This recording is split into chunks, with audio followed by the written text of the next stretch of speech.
begin with,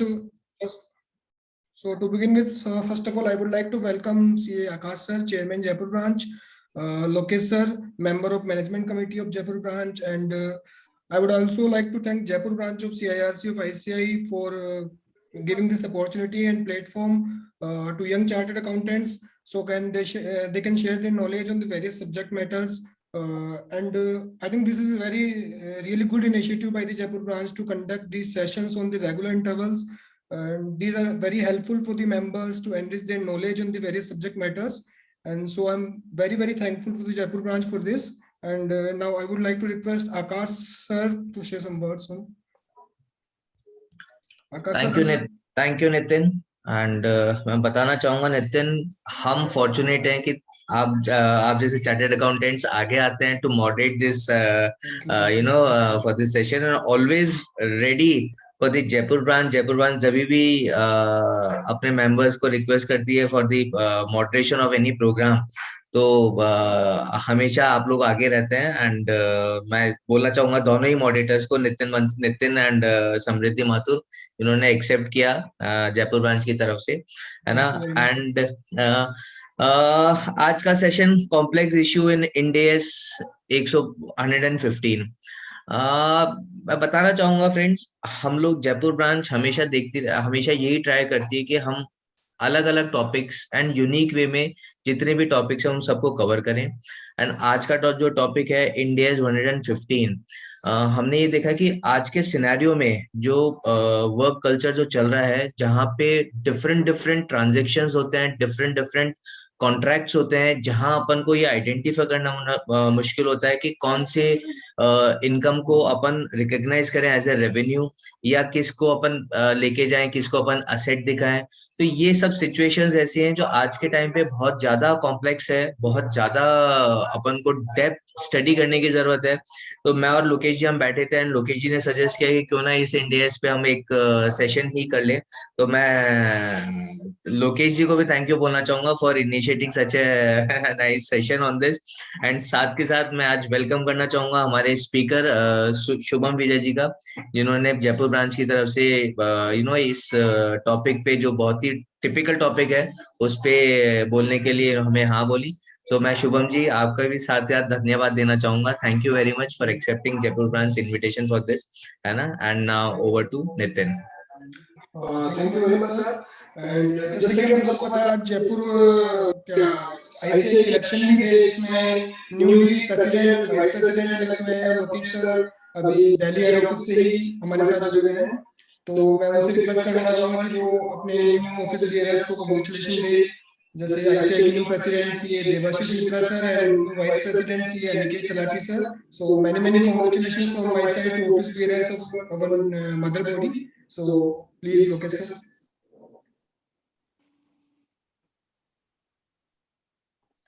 Thank you, Chairman Akash Barghoti sir, and today's speaker, C. Shubham Vijay ji. I think, am I audible? Yes, sir. Yes, sir.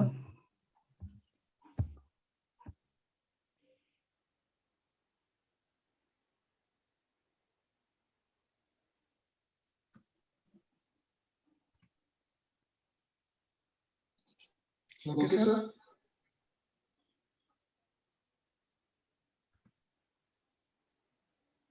I believe some connectivity issue. Yes. So now I would like to hand over to Samriddhi to introduce the today's speaker and go move forward. Please, Samriddhi. Sure. Thanks, Nitin. Thanks, Akash. Thanks, Lokesh. So we all have been, duly came to listen to India's 115. Okay, that is a revenue recognition India's. And to speaker Shubham Vijay, he is a qualified chartered accountant and has an experience of around 5 years, more than 5 years around, on India's implementation and consultation. He is currently working as a consultant for various organizations and supporting the organizations in understanding how the India's has to be implemented, what are the applicability status and everything. So without taking much time over it, I would like to give the things to Shubham to please take it forward. Thanks. Over to you, Shubham, please. Thank you, Samriddhi, for such a warm welcome. And I would like to thank, first of all, Jaipur branch for conducting such an enlightening session. And without wasting much time, let's continue with the topic. So today's the topic for discussion is India's 115, the complex issues which we are facing while recording the revenue. So let me share my screen.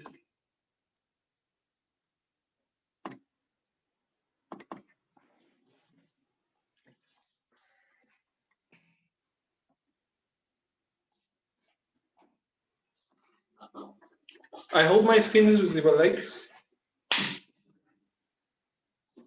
Yes, Shubham, please. So, guys, I would like to welcome all the members. So, topic for today's discussion is revenue from contract with customers.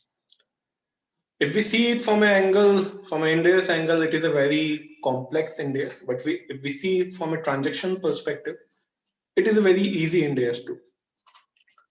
So, first we need to understand the three words which are the building block for this India, that is revenue, contract, and customers.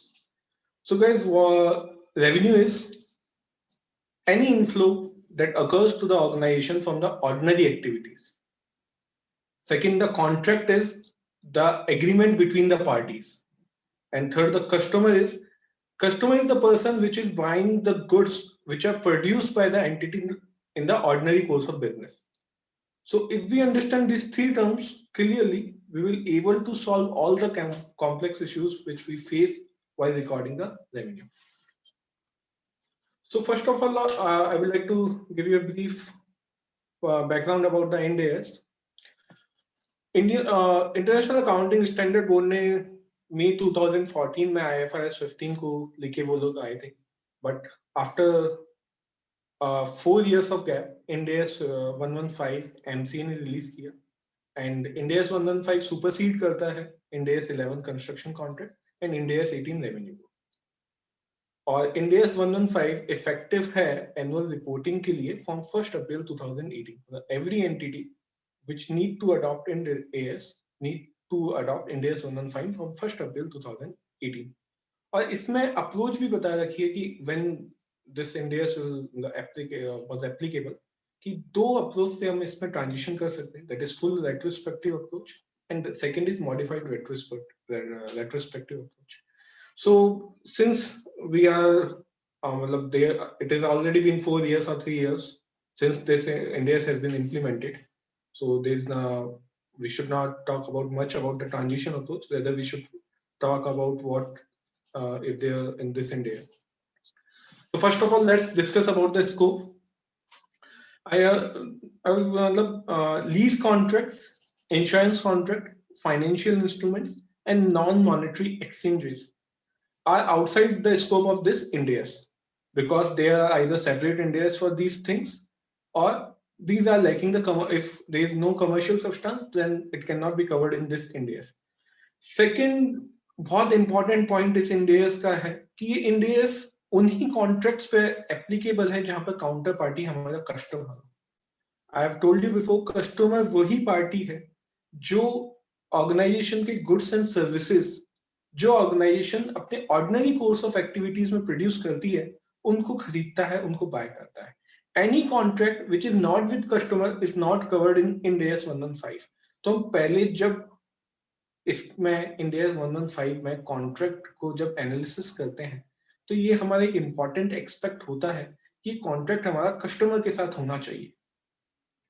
Second most important thing जो मैं अभी बताना चाहूंगा is that suppose there is a contract with the customer and the terms of the contract and revenue जो उसमें से आ रहा है वो दो Ind AS में covered है. For example, I will like to give an example here. Suppose एक NBFC है, it has given a loan to its customer, तो उसके पास दो रेवेन्यू आएंगे, एक तो उसके पास इंटरेस्ट का रेवेन्यू आएगा और एक उसके पास बैंक चार्जेस, कमीशन, इस तरह के रेवेन्यू आएंगे. तो जो बैंक चार्जेस हैं वो Ind AS 115 में कवर्ड है, लेकिन लोन और जो इंटरेस्ट की रेवेन्यू इनकम है वो Ind AS 109 में कवर्ड है. तो नटशेल में ये है कि अगर किसी भी चीज के लिए कोई दूसरे इंडियस में गाइडेंस दे रखी है या दूसरा इंडियस उसको रूल करता है तो पहले अपन उस इंडियस को लगाएंगे।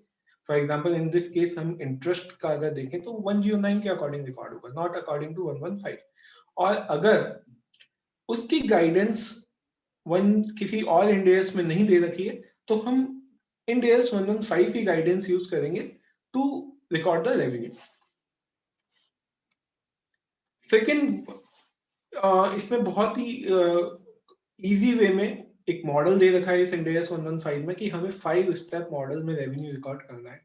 पहला स्टेप है हमारा कि identify the contract with customer. Second step है identify the performance obligation in the contract. Third step है determine the transaction price. Fourth step है allocate the transaction price to the performance obligation in the contract. And fifth step है recognize revenue when the entity satisfy its performance obligation. अपन एक एक step को discuss करते हैं और उसके बाद we will move to the complex issue that we face while recording the revenues or the complex problems that are available, that are there. So इस पहला स्टेप हमारा identifying the contract. A contract is nothing but a simple agreement between two parties that creates enforceable rights and obligation. अगर मैं simple words में भी लूं तो contract आपका एक arrangement है between customer and the entity. And उसकी कुछ conditions हैं जो यहाँ पर है। तो पहला condition ये है कि contract written या oral कुछ भी हो सकता है, but both parties should commit to the contract. मतलब दोनों parties commit करेंगी तो ही वो contract होगा। Both parties should recognize the rights and obligations from the contracts. Entity clearly identify कर सके कि contract के payment terms क्या हैं, and उस contract का कुछ commercial substance होना चाहिए। For example, suppose there are two parties, उन्होंने एक barter agreement किया कि whatever the goods I am producing, you take it, and whatever the goods you are producing, I will take it. And उन contract में जो barter arrangement था वो एक सिमिलर वैल्यू का गुड्स था, तो उन दोनों ने अपना, मान लो कि उनके पास इन्वेंट्री शॉर्टेज होगा तो उन दोनों ने इस तरह से एक्सचेंज करके एक मैकेनिज्म करा। तो वो चीजें जिनका कमर्शियल सब्सटेंस नहीं है, सिर्फ इन्वेंट्री शॉर्टेज को एक्सचेंज करने के लिए उन्होंने ऐसा कॉन्ट्रैक्ट किया, वो इंडियस 115 में कवर नहीं है। तो सिंपली थिंग ऐसे बार्टर अरेंजमेंट जो कमर्शियल सब्सटेंस लैक करते हैं वो इंडियस 115 में कवर नहीं है, क्योंकि वो कॉन्ट्रैक्ट की डेफिनेशन में कवर नहीं हो पाते। सेकंड, हमारा फिफ्थ जो इंपॉर्टेंट स्टेप है कॉन्ट्रैक्ट रिकॉग्नाइज करने का, कि जो भी कॉन्ट्रैक्ट के थ्रू हमारा कंसीडरेशन है that will ultimately flow to the entity. मतलब इट इज नॉट अनसर्टेन, जो शायद हमारे पहले पुराने AS9 में भी था कि हमारा जो consideration that we are going to receive after selling the goods should be certain. So contract को identify करते हुए हमें 5 conditions को ध्यान में रखना होता है। And suppose ये 5 क्राइटेरिया में से कोई सा भी एक क्राइटेरिया हमारा मेट नहीं होता या पांचों क्राइटेरिया हमारा मेट नहीं होते, तो हमें क्या करना पड़ता है? तो हमें उस टाइम जब तक एक कॉन्ट्रैक्ट हम पूरा नहीं कर देते, हम रेवेन्यू रिकॉग्नाइज की तरफ तो आगे बढ़ ही नहीं सकते। तो first of all we will assess the 5 important conditions of the contract. And suppose I can say the first parties have approved the contract and are committed to perform the contract. Parties ने contract engage कर लिया है and but other steps are not fulfilled, तो उस case में हमको क्या करना है? उस केस में हमको करना है कि जो भी एंटिटी की ऑब्लिगेशन है, कॉन्ट्रैक्ट के थ्रू जो ऑब्लिगेशन अराइज हो रही है to transfer the goods and services, उसके एवज में the party has received the consideration and consideration is non refundable. And in case जो पार्टी कंसीडरेशन दे रही है और कॉन्ट्रैक्ट पूरे कंडीशन मेट नहीं कर रखा है और कॉन्ट्रैक्ट का कंसीडरेशन अगर नॉन रिफंडेबल ही है, तो इन दैट केस हमारा कॉन्ट्रैक्ट एग्जिस्टेंस में नहीं आया। But since the consideration is received और नॉन रिफंडेबल, तो हमें वन टाइम उसको एज ए लाइबिलिटी रिकॉग्नाइज करना पड़ेगा, क्योंकि अगर सारी कंडीशन फुलफिल नहीं हुई है तो हम कॉन्ट्रैक्ट हमारा एग्जिस्टेंस में नहीं आता और इंडिया 115 उसको गवर्न नहीं करता, तो हमें एज ए लाइबिलिटी उसे रिकॉर्ड करना पड़ेगा। एंड अगर पूरी कंडीशंस कॉन्ट्रैक्ट की मैच हो जाती है तो ही हम आगे वाली स्टेप्स पे बढ़ते हैं। तो पहला स्टेप है identify the contract with the customer. एक इंपॉर्टेंट टर्म है इसमें कि कॉन्ट्रैक्ट टर्म, की कॉन्ट्रैक्ट अगर है तो उसका कुछ टर्म्स भी होगा। Suppose I sell a good, मतलब एक पार्टी है, they sell a good to the other party and other party ने उनके साथ कॉन्ट्रैक्ट किया है कि 12 मंथ्स तक हमको कंटिन्यूअसली एक सर्टेन अमाउंट ऑफ गुड्स आप देना, and party has entered into a contract. लेकिन उस कस्टमर के पास एक राइट है कि कॉन्ट्रैक्ट स्टार्ट होने से पहले I can rescind the contract, means I can cancel the contract. और उस एंटिटी के पास भी ये राइट है कि कॉन्ट्रैक्ट स्टार्ट होने से पहले I can also rescind the contract. तो इन केस कॉन्ट्रैक्ट अगर एग्जिस्टेंस में आ गया बट परफॉर्मेंस ऑब्लिगेशन सेटल होने से पहले ही दोनों पार्टीज के पास अगर कोई भी राइट है कि वो कॉन्ट्रैक्ट को कैंसिल कर सकते हैं, तो भी हम आगे नहीं बढ़ सकते जब तक हमारा परफॉर्मेंस ऑब्लिगेशन सेटल ना हो। सपोज, और उसका जो टर्म है कॉन्ट्रैक्ट का वो हम डिफाइन नहीं कर पाएंगे क्योंकि अभी दोनों ही पार्टीज के पास राइट है कि वो कॉन्ट्रैक्ट कैंसिल कर सकते हैं। सेकंड, हमारे सिर्फ एक ही पार्टी के पास राइट है कि वो कॉन्ट्रैक्ट कैंसिल कर सकता है। फॉर एग्जांपल इन अबव जो मैंने पहले एग्जांपल दिया था, suppose entered a party has entered into a contract for 12 months to supply the goods on the continuous basis, but customer के पास राइट है कि अगर 12 मंथ्स के दौरान उसको कभी भी लगता है कि goods are not up to the quality and goods are not meeting the market expectations, तो कॉन्ट्रैक्ट को कैंसिल कर सकता है विदाउट पेनल्टी। तो जो कॉन्ट्रैक्ट का टर्म है जो अभी हम 12 मंथ्स डिफाइन कर रहे थे वो उससे छोटा भी हो सकता है। तो व्हाइल रिकॉग्नाइजिंग द रेवेन्यू हमें ये सब बातें ध्यान में रखनी पड़ेगी कि कॉन्ट्रैक्ट का टर्म क्या है, क्योंकि कॉन्ट्रैक्ट का टर्म अगर 12 मंथ से ऊपर है तो हमारे पास सिग्निफिकेंट फाइनेंसिंग कंपोनेंट इसमें अराइज होता है और हमें उसे डिस्काउंट करना पड़ता है। तो हमें जब हम रेवेन्यू इंसेप्शन पे, कॉन्ट्रैक्ट के इंसेप्शन पे जब हम रिकॉर्ड करने के लिए आगे बढ़ते हैं तो we need to know what will be the term of the contract because it is a very significant part. Second, हमारे दो कॉन्ट्रैक्ट हो सकते हैं। For example, a contractor has entered into an agreement with the party to construct his home or factory whatever, और उस contract के दौरान ये टर्म्स एंड कंडीशन है that he will construct the entire home, he will deliver the material to the party and take a lump sum amount. So guys, there are two contracts in this. One is to deliver the goods and services to the party, and second is customize those goods and services as per the requirement of the party. Now there are two contracts, but since these contracts are negotiated at a single point of time and with the same customer, all related, those contracts are highly interrelated to each other because goods cannot be customized without supplying the goods and services, then both the contracts need to be combined and recorded as a single contract. And there are also some conditions which are written over here. First condition is the contracts are negotiated as a package with a single commercial objective. I have already told you in the above example, the contractor has entered into an agreement to construct the house. So the single commercial objective that the customer wants to get his house constructed and that the party that is supplying the material wants to complete the project and get the amount. The second condition is the amount of consideration paid in one contract depends on the price of performance in the other contract. As I have told you, both the contracts to deliver the material and to customize the material as per the requirement of the house owner, they both are highly interrelated to each other. Both are dependent on one and another. So these contracts need to be combined in a single contract. The third condition is जो goods and services promised in the contract are single performance. यहाँ पर हमारी performance obligation क्या है? Performance obligation बहुत simple है कि हमें उस पार्टी का घर बना, उस कॉन्ट्रैक्टर को उस पार्टी का घर बना के देना है एंड उसके दौरान जो भी एक्टिविटीज वो कर रहा है दैट इज एक्स्ट्रा मतलब that is the integral part of the contract, लेकिन हमें सिंगल परफॉर्मेंस ऑब्लिगेशन हम यहाँ से आइडेंटिफाई कर सकते हैं कि हमारा हाउस कंस्ट्रक्ट होना चाहिए. If the house is constructed with in 12 months और what ever the contract term is, he will pay the amount, और दिस तरह से परफॉर्मेंस ऑब्लिगेशन सेटल होगी.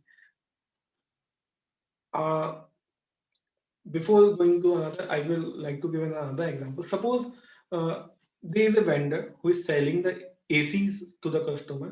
Now, guys, when a vendor sells ACs to the customer, there are 2 to 3 components in the contract. First, the AC is there. There are 2 to 3 performance obligations in the contract. First, the AC is there. Second, the free services that are associated with the AC. And third is the warranty that is associated with the AC. So if you can see, there are 3 separate contracts that are entered at a single point of time with the customer. But since these are entered at a single point of time and with the same customer, and these contracts are highly interrelated to each other, the revenue will be recognized as a basis of single contract. But in step 2, we will identify the performance obligation that we need to settle with this contract. So we will talk it there. So the second important aspect is, suppose both the parties have entered into a contract to construct a house, but after 6 months, the customer has asked the contractor to change the specifications of the house. To suppose they entered to make a house of bricks and mortar. Now the customer is telling, no, we'll be requiring wood to construct the house. Now there is a certain change in the contract. Contract में जो material supply करने थे वो बदल चुके हैं. Contract का terms भी हो सकता है बदल गया हो. तो जब भी ऐसा हो कि contract में modification होता है या contract का term बदला जाता है या contract में कुछ और changes लेके आने होते हैं, तो हमें उस time पे assess करना होता है कि क्या contract में कोई modification हुआ है. अगर modification हुआ है तो क्या modification होने से कोई नया contract existence में आ रहा है, या हमारा जो पुराना contract है क्या वो terminate हो रहा है. और अगर ये सब चीजें अगर हम assess करें तो फिर हमें कॉन्ट्रैक्ट मॉडिफिकेशन के लिए अकाउंट फॉर करना पड़ेगा. हम कैसे आइडेंटिफाई करेंगे कि कॉन्ट्रैक्ट मॉडिफिकेशन एग्जिस्टेंस में आया है? उसका ये हमारे 3 स्टेप्स हैं, 3 पोजीशंस हैं. अगर हमें ये चेक करना पड़ेगा, इफ वी चेक देम, तो पहला हमारा स्टेप है कि there is a change in the scope price of both in the contract. For example, जो हमारा पुराना एग्जांपल चल रहा है कि फॉर एग्जांपल कॉन्ट्रैक्ट अगर घर बनाने के लिए पूरा कॉन्ट्रैक्ट एंटर हुआ है, and after 6 months customer says कि मुझे ऐसा नहीं, इस specifications को इस तरह से change करना है घर के, तो what we need to assess कि क्या हमारा contract term बदला है, क्या हमारा scope बढ़ा है, क्या हमारा price change हुआ है. Suppose earlier the contract for the constructing house was rupees for 1 crore. Now after 6 months, due to change in customer specification, it might happen that the contract will be of 2 crores. तो हमें ये देखना पड़ेगा कि हमारा scope बदल गया, price बदल गया. अगर ये सारी चीज बदल गई तो हमें modification of contract account for करना पड़ेगा.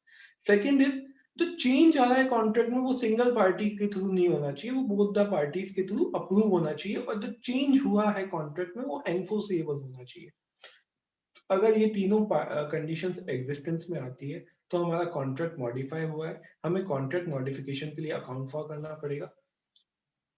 अगर मॉडिफिकेशन के थ्रू सेपरेट कॉन्ट्रैक्ट अराइज होता है तो हमें उसे सेपरेट कॉन्ट्रैक्ट की तरह अकाउंट फॉर करना पड़ेगा. हमारे मॉडिफिकेशन के थ्रू कब सेपरेट कॉन्ट्रैक्ट अराइज होता है, ये अगर 2 कंडीशंस फुलफिल होती है तो हमारा सेपरेट कॉन्ट्रैक्ट एग्जिस्टेंस में आता है. फर्स्ट इज कि वो जो पुराना कॉन्ट्रैक्ट था उसमें मॉडिफिकेशन के कारण स्कोप ऑफ वर्क बढ़ गया है और हमारे को कुछ नए गुड्स एंड सर्विसेज ट्रांसफर करने हैं. For example, in earlier example उसने कस्टमर ने कुछ स्पेसिफिकेशंस दिए कि हमें वुड के अकॉर्डिंग कुछ काम करवाना है घर में, and the contractor is supplying that. But उसके थ्रू उसके गुड्स एंड सर्विसेज भी बदल गए हैं एंड उसका स्कोप भी बदल गया है. सेकेंड,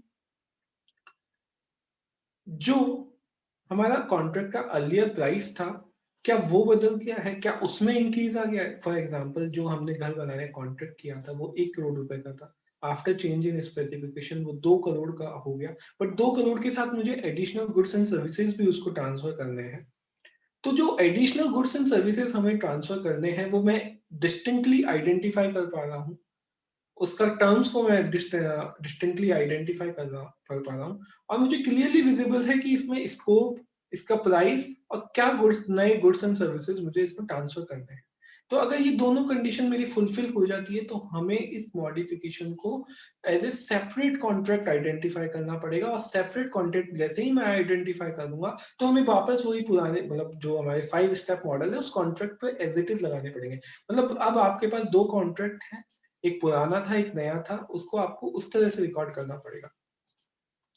सेकंड, मान लीजिए कॉन्ट्रैक्ट में मॉडिफिकेशन तो हुआ है, लेकिन कोई नया कॉन्ट्रैक्ट, सेपरेट कॉन्ट्रैक्ट एग्जिस्टेंस में नहीं आया। कब सेपरेट कॉन्ट्रैक्ट एग्जिस्टेंस में नहीं आएगा? पहला condition, if the remaining goods or services to be provided after the modification are distinct from the goods or services that were already provided to the customer. Means, for example, in the example construction of home के का उन्होंने बोला कि ये जो मतलब घर के साथ उन्होंने एक सेपरेट कॉन्ट्रैक्ट एंटर किया हमारे साथ कि इस घर को बनाने के बाद इसका जो पेंट है वो भी आप मतलब उस कॉन्ट्रैक्टर को ही उसका कॉन्ट्रैक्ट दे दिया। तो इसमें क्या हुआ है कि घर को बनाने का जो पेंट का कॉन्ट्रैक्ट दिया है उसमें परफॉर्मेंस ऑब्लिगेशन डिफरेंट है, उसमें गुड्स एंड सर्विसेज डिफरेंट है, और जो हमने पहले कॉन्ट्रैक्ट उसके साथ एग्जिस्टेंस में लेके आए थे उससे बिल्कुल डिफरेंट है। हम राइट्स एंड ऑब्लिगेशन दोनों पार्टीज के आइडेंटिफाई कर सकते हैं इसमें डिफरेंट। तो क्या होगा, जैसे ही हमारा घर बनके कंप्लीट हो जाएगा तो हम ये नया कॉन्ट्रैक्ट एग्जिस्टेंस में लेके आएंगे कि इसको पेंट भी करना है। तो क्या हुआ, मेरा ओल्ड कॉन्ट्रैक्ट का टर्मिनेशन हुआ और नया कॉन्ट्रैक्ट एग्जिस्टेंस में आया। सेकंड हमारा इशू है कि when the remaining goods or services are not distinct and a part of single performance obligation that is partially satisfied, हमने सिर्फ और सिर्फ कॉन्ट्रैक्ट का स्कोप बढ़ा दिया, या फिर मान लीजिए पहले मुझे 100 नंबर ऑफ गुड्स चाहिए थे, अब मैंने उसको बोला नहीं 100 की जगह 200 डिलीवर करना है, तो 200 सिर्फ नंबर ऑफ क्वांटिटी बढ़ाया, उसका प्राइस इंक्रीज हुआ है। तो जहां पर जो परफॉर्मेंस ऑब्लिगेशन था वो सेम रहा है जो पुराने परफॉर्मेंस ऑब्लिगेशन थे, तो हमें क्यूमुलेटिव कैचअप बेसिस पे उसको अकाउंट फॉर करना पड़ेगा। अभी अपन आगे इसका एक एग्जांपल भी देखेंगे कि क्यूमुलेटिव कैचअप बेसिस पे कैसे अकाउंट फॉर होता है। और अगर हमारे कॉन्ट्रैक्ट मॉडिफिकेशन के कारण दोनों सेपरेट कॉन्ट्रैक्ट भी अराइज हो रहा है और पुराने कॉन्ट्रैक्ट के स्कोप में भी चेंज आ रहा है, तो मुझे एफर मतलब जैसे हम पुराने स्टेप्स में डिस्कस किया वैसे रिकॉर्ड फॉर करेंगे कि पुराना कॉन्ट्रैक्ट को पुराने की तरह रिकॉर्ड करेंगे, और नया कॉन्ट्रैक्ट अगर डिस्टिंक्ट गुड्स एंड सर्विसेज लेके आ रहा है तो उसे सेपरेट कॉन्ट्रैक्ट के थ्रू रिकॉर्ड करो, और अगर डिस्टिंक्ट गुड्स एंड सर्विसेज नहीं लेके आ रहा है और सिंगल परफॉर्मेंस ऑब्लिगेशन का पार्ट है तो उसको आप क्यूमुलेटिव कैचअप बेसिस पे रिकॉर्ड करो। तो अपन इसका एक एग्जांपल यहाँ पर है। Suppose I will read out the example for you. ABC Limited enters into an arrangement with the customer for infrastructure outsourcing deal. Based on its experience, ABC Limited determines that customizing the infrastructure will take approximately 200 hours in total to complete the project and charges rupees 150 per hour. After incurring 100 hours of time, ABC Limited and the customer agree to change an aspect of the project and increases the estimate of labor hours by 50 hours at the rate of 100 per hour. Determine how contract modification will be accounted for as per Index 115. तो इसमें क्या था, ABC limited ने एक customer के साथ infrastructure outsourcing deal की है।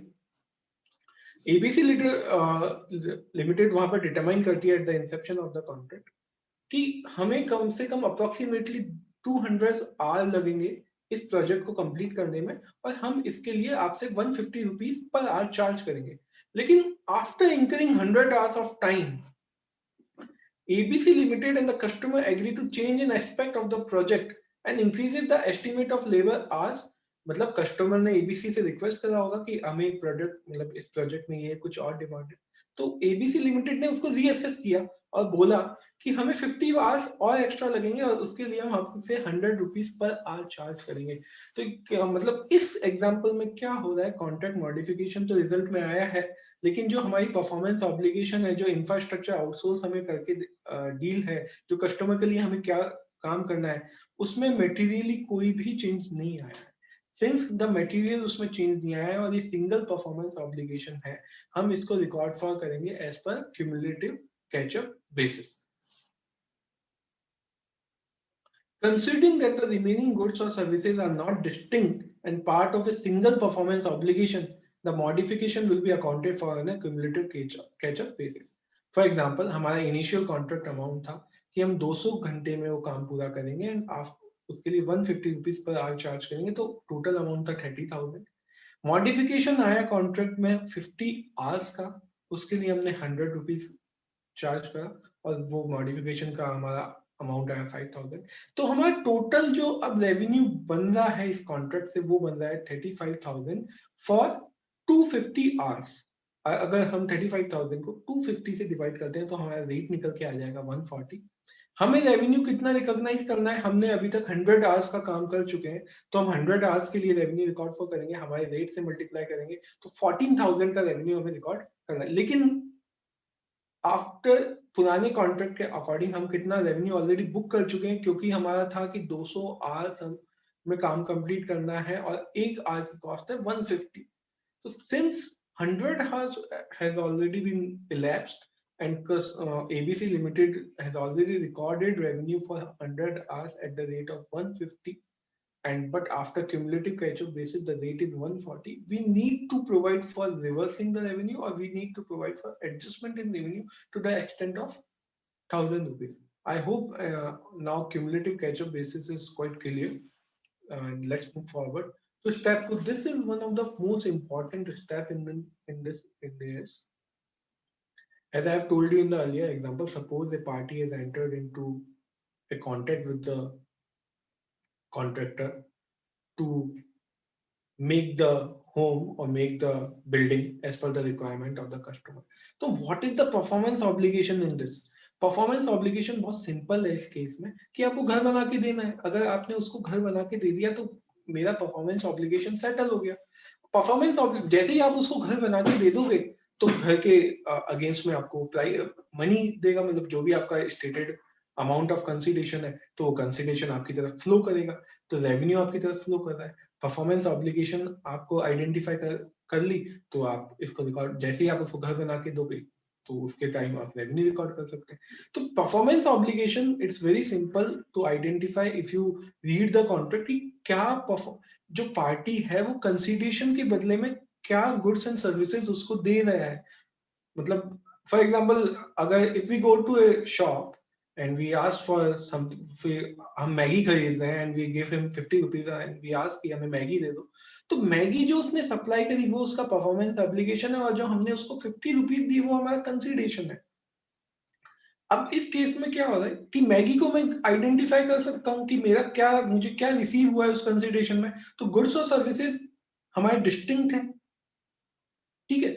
So at contract inception, an entity shall assess the goods or services promised in a contract with the customer and performance obligation under each promise to be transferred to the customer. Promises under the contract can be explicit or implicit. Performance obligation has been defined as a promise in a contract with the customer to transfer to the customer either goods or services that is distinct or a series of distinct goods or services that are substantially the same and that have the same pattern of transfer to the customer. We will discuss it in detail. Now, how to identify the distinct goods and services has been transferred? How to identify? Again, the India gave a clear guidance regarding this. There are two conditions. पहला condition ये है कि customer can benefit either alone or with other readily available resources. ठीक है, मतलब जो भी goods आप ट्रांसफर कर, पार्टी एक दूसरे को ट्रांसफर कर रही है या जो भी गुड्स कस्टमर को ट्रांसफर किए जा रहे हैं उसको कस्टमर सिंगल यूज में ले सकता है या उसके पास ऐसी रिसोर्सेज अवेलेबल हैं जिनके थ्रू वो उसको यूज में ले सकता है। अगर ऐसा है तो हमने उसको distinct goods and services transfer करे हैं। सेकंड, कंडीशन जो इसकी थी separately identified from other promises in the contract. इसके नीचे 3 कंडीशंस और होती है। Significant integration services not provided, मतलब फॉर एग्जाम्पल जो हमारा घर बनाने का कंस्ट्रक्शन का कॉन्ट्रैक्ट था, उस केस में क्या हो रहा था कि हम मटेरियल सप्लाई कर रहे थे एंड उसको कस्टमाइज कर रहे थे as per the requirement of the customer. तो उस केस में क्या था, हमारा सिंगल कॉन्ट्रैक्ट था और दोनों कॉन्ट्रैक्ट जो दोनों परफॉर्मेंस ऑब्लिगेशन है वो they are highly interrelated to each other. तो हम उन दोनों परफॉर्मेंस ऑब्लिगेशन को कंबाइन कर देंगे। हम यहाँ पर ये नहीं बोलेंगे कि गुड्स एंड सर्विसेज डिस्टिंक्ट है और हमारा घर बनाने का कॉन्ट्रैक्ट डिस्टिंक्ट है, क्योंकि ऐसा है नहीं। तो सिग्निफिकेंट इंटीग्रेशन अगर सर्विसेज का पॉसिबल है तो उन दोनों डिस्टिंक्ट परफॉर्मेंस ऑब्लिगेशन को आपको सिंगल ही ट्रीट करना है। सेकंड, नो सिग्निफिकेंट कस्टमाइजेशन और मॉडिफिकेशन। फॉर एग्जांपल एक कंपनी है, वो एक सॉफ्टवेयर इंजीनियर को कॉन्ट्रैक्ट देती है कि मेरे लिए एक ईआरपी डेवलप कीजिए एंड ईआरपी डेवलप कीजिए इस तरीके से एज पर द रिक्वायरमेंट, जो कंपनी की रिक्वायरमेंट है, मैं पूरा उसको कस्टमाइज कराएंगे और उसको मेरे अकॉर्डिंग, जो मेरे सिस्टम की रिक्वायरमेंट है उसको अकॉर्डिंग आपको उसको डेवलप करना है। एंड हो सकता है वो सॉफ्टवेयर इंजीनियर ऐसा गुड्स किसी और कंपनी को भी सेल आउट करता हो, मतलब उसके पास स्टैंडर्ड सॉफ्टवेयर होगा। फॉर एग्जांपल टैली है, एक कंपनी ने बोला कि टैली को, कि फॉर एग्जांपल ईआरपी ले, ईआरपी के लिए बोला कि माइक्रोसॉफ्ट ईआरपी सॉल्यूशंस प्रोवाइड करता है, बट उस कंपनी ने बोला माइक्रोसॉफ्ट को कि हमें जो ईआरपी हमारे लिए चाहिए वो हमें हमारी कंपनी के अकॉर्डिंग कस्टमाइज चाहिए और हमारी रिक्वायरमेंट के अकॉर्डिंग चाहिए। तो माइक्रोसॉफ्ट जो ईआरपी है वो बाकी कस्टमर्स को भी सेल करता है, बट इस केस में क्या हो रहा है कि वो उसको हाईली कस्टमाइज करवा रहा है अपने अकॉर्डिंग। और कस्टमाइज अगर वो करवा रहा है तो जो उसका गुड्स एंड सर्विसेज उस सॉफ्टवेयर को भेजा, तो हम इसमें 2 कॉन्ट्रैक्ट आइडेंटिफाई नहीं करेंगे। कैसे कि पहला तो हो गया कि एक स्टैंडर्ड हमारा सॉफ्टवेयर हो गया, उसको जो फिर उसमें जो सर्विसेज ली कस्टमाइजेशन की वो अलग हो गई। ऐसा नहीं, ऐसा हम आइडेंटिफाई नहीं करेंगे, क्योंकि अगर हमें डिस्टिंक्ट गुड्स को आइडेंटिफाई करना है तो उसमें कोई भी सिग्निफिकेंट कस्टमाइजेशन नहीं होना चाहिए। सेकंड, जो कॉन्ट्रैक्ट्स हैं उनकी परफॉर्मेंस ऑब्लिगेशंस हैं वो एक दूसरे पे हाईली डिपेंडेंट या इंटर रिलेटेड नहीं होना चाहिए। तो हमें कॉन्ट्रैक्ट के थ्रू हमें परफॉर्मेंस ऑब्लिगेशन में एग्जैक्टली आइडेंटिफाई करना पड़ेगा कि हमें किस तरह का कौन से गुड्स एंड सर्विसेज उसको डिलीवर करने हैं।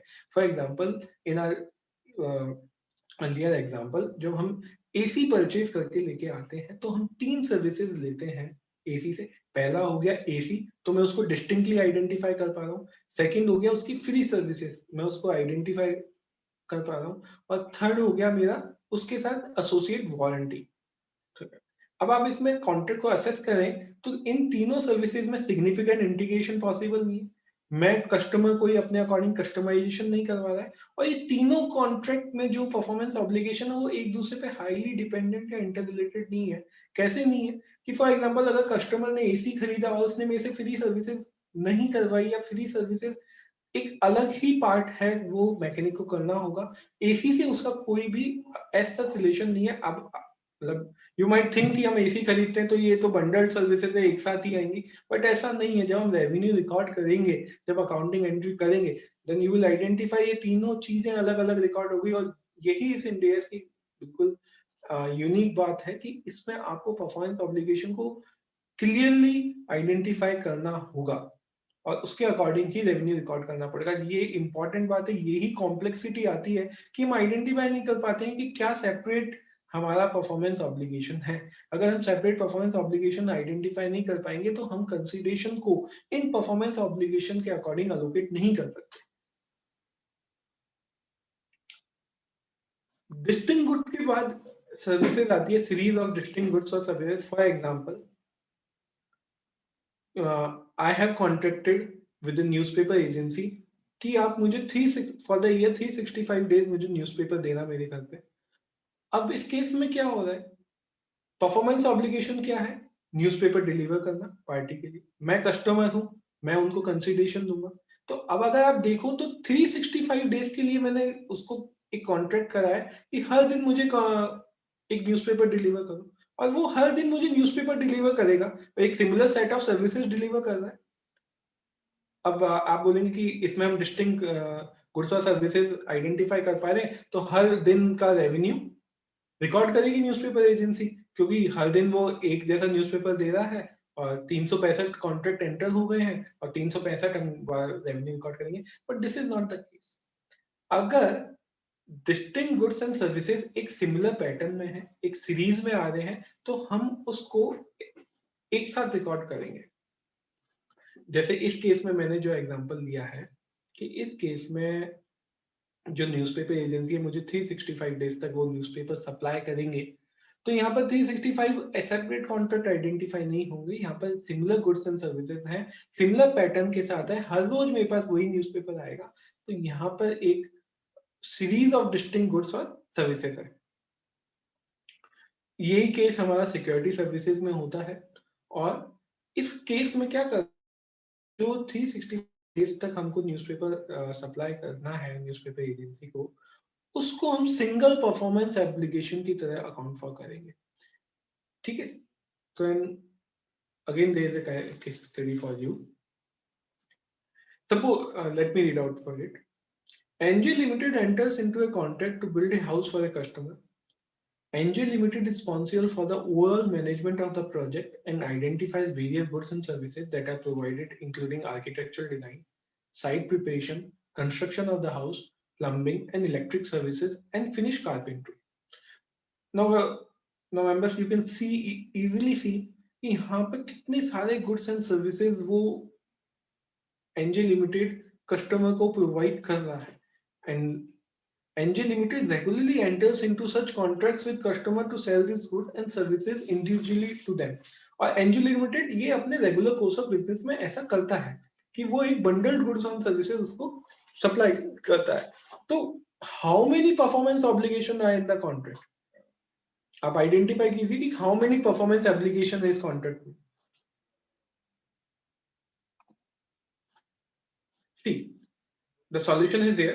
While the customer may be able to benefit from each promised goods or services on its own, they do not appear to be separately identifiable within the context of the contract. NJ Limited ने जो customer के साथ contract किया वो regular हर customer के साथ ऐसा करता है और वो बंडल सर्विसेज देता है। For example architectural design, site preparation, construction of the house, plumbing, पूरा जो भी सर्विसेज देता है वो एज ए बंडल सर्विसेज देता है, और ऑर्डिनरी कोर्स ऑफ बिजनेस में वो ऐसा हर कस्टमर को भी प्रोवाइड करता है। तो एनजे लिमिटेड की overall promise in the contract is to transfer a combined item. क्या कंबाइंड आइटम? हमें पूरा हाउस उसको बना के देना है, ना कि मतलब मैं अगर सिर्फ और सिर्फ साइट प्रिपरेशन उसको करके दे दूं तो मेरी परफॉर्मेंस ऑब्लिगेशन सेटल नहीं होगी, क्योंकि उसने कस्टमर की रिक्वायरमेंट है मुझे पूरा घर बना के दो, और मैं उसको बोल रहा हूँ नहीं मैंने साइट प्रिपरेशन कर दी, आप मुझे इसके अकॉर्डिंग कंसिडरेशन दो, तो no, this will not be the case, और साइट प्रिपरेशन मेरी सेपरेट परफॉर्मेंस ऑब्लिगेशन इस केस में आइडेंटिफाई नहीं हो सकती। NJ Limited overall promise in the contract is to transfer a combined item to which the individual goods or services are inputs. जितने architectural design है, site preparation है, this is just an input to the house. That is, the promised goods and services are subject to significant integration. अगर आपको याद है जब मैंने distinct goods and services के बारे में डिस्कस किया था तो आई सेड कि no significant integration should be there between two performance obligation. अगर सिग्निफिकेंट इंटीग्रेशन आ रहा है तो then we will record it as a single performance obligation. तो इस केस में जो मेरा परफॉर्मेंस ऑब्लिगेशन है वो ये है कि मुझे उसको घर बना के देना है, ना कि ये सारी सर्विसेज। ये सर्विसेज उसके साथ इंटीग्रेटेड सर्विसेज है और उसका घर बनाने का प्लेटफॉर्म करेंगे। So I hope how to identify the customer obligation is quite clear, because ये सबसे कॉम्प्लेक्स पार्ट है कि मुझे पहले ये तो पता हो कि मुझे क्या डिलीवर करना है, क्योंकि मैं जब तक वो डिलीवर नहीं कर दूंगा मैं उसका रेवेन्यू रिकॉर्ड फॉर नहीं कर सकता। मैं जब तक एनजे लिमिटेड जब तक कस्टमर को घर बना के नहीं दे देगी या जो भी आपका एग्रीड टर्म्स एंड कंडीशन है कॉन्ट्रैक्ट के, तब तक वो फुलफिल नहीं हो जाएंगे, मैं उसका रेवेन्यू रिकॉर्ड फॉर नहीं कर सकता। फॉर एग्जांपल कस्टमर अगर मुझे एडवांस भी दे देता है घर के लिए तो मुझे उसे एज फॉर लायबिलिटी रिकॉर्ड करना पड़ेगा, ना कि एज फॉर रेवेन्यू। सपोज ये बहुत कॉमन है, suppose there is a society, वो हर सोसाइटी में मेंटेनेंस होता है, मेंटेनेंस आप एंटर कर सकते हैं, मेंटेनेंस इनटू एग्रीमेंट एंटर कर सकते हैं. Suppose a vendor has entered into an agreement with the society for 3 years for the 3 years cleaning and maintenance of the building of the society. अब इस case में क्या करें कि शुड वी रिकॉर्ड 3 इयर्स का जो हमारा मेंटेनेंस एग्रीमेंट है, क्या हम उसे सिंगल परफॉर्मेंस ऑब्लिगेशन रिकॉर्ड करें, क्योंकि हमारे यहाँ पर टर्म ऑफ द कॉन्ट्रैक्ट क्या है 3 इयर्स, हमारा कॉन्ट्रेक्चुअल पीरियड क्या है 3 इयर्स, और हमारी परफॉर्मेंस ऑब्लिगेशन क्या है मेंटेनेंस करना है. तो मैं इसका कैसे रेवेन्यू रिकॉर्ड करूं? जब भी ऐसे लॉन्ग टर्म अरेंजमेंट एंटर होते हैं तो it is advise Ind AS 115 में इसका as such कोई गाइडेंस नहीं है, but it is advisable and it is appropriate to treat a 3-year service contract as 3 separate 1-year performance obligation.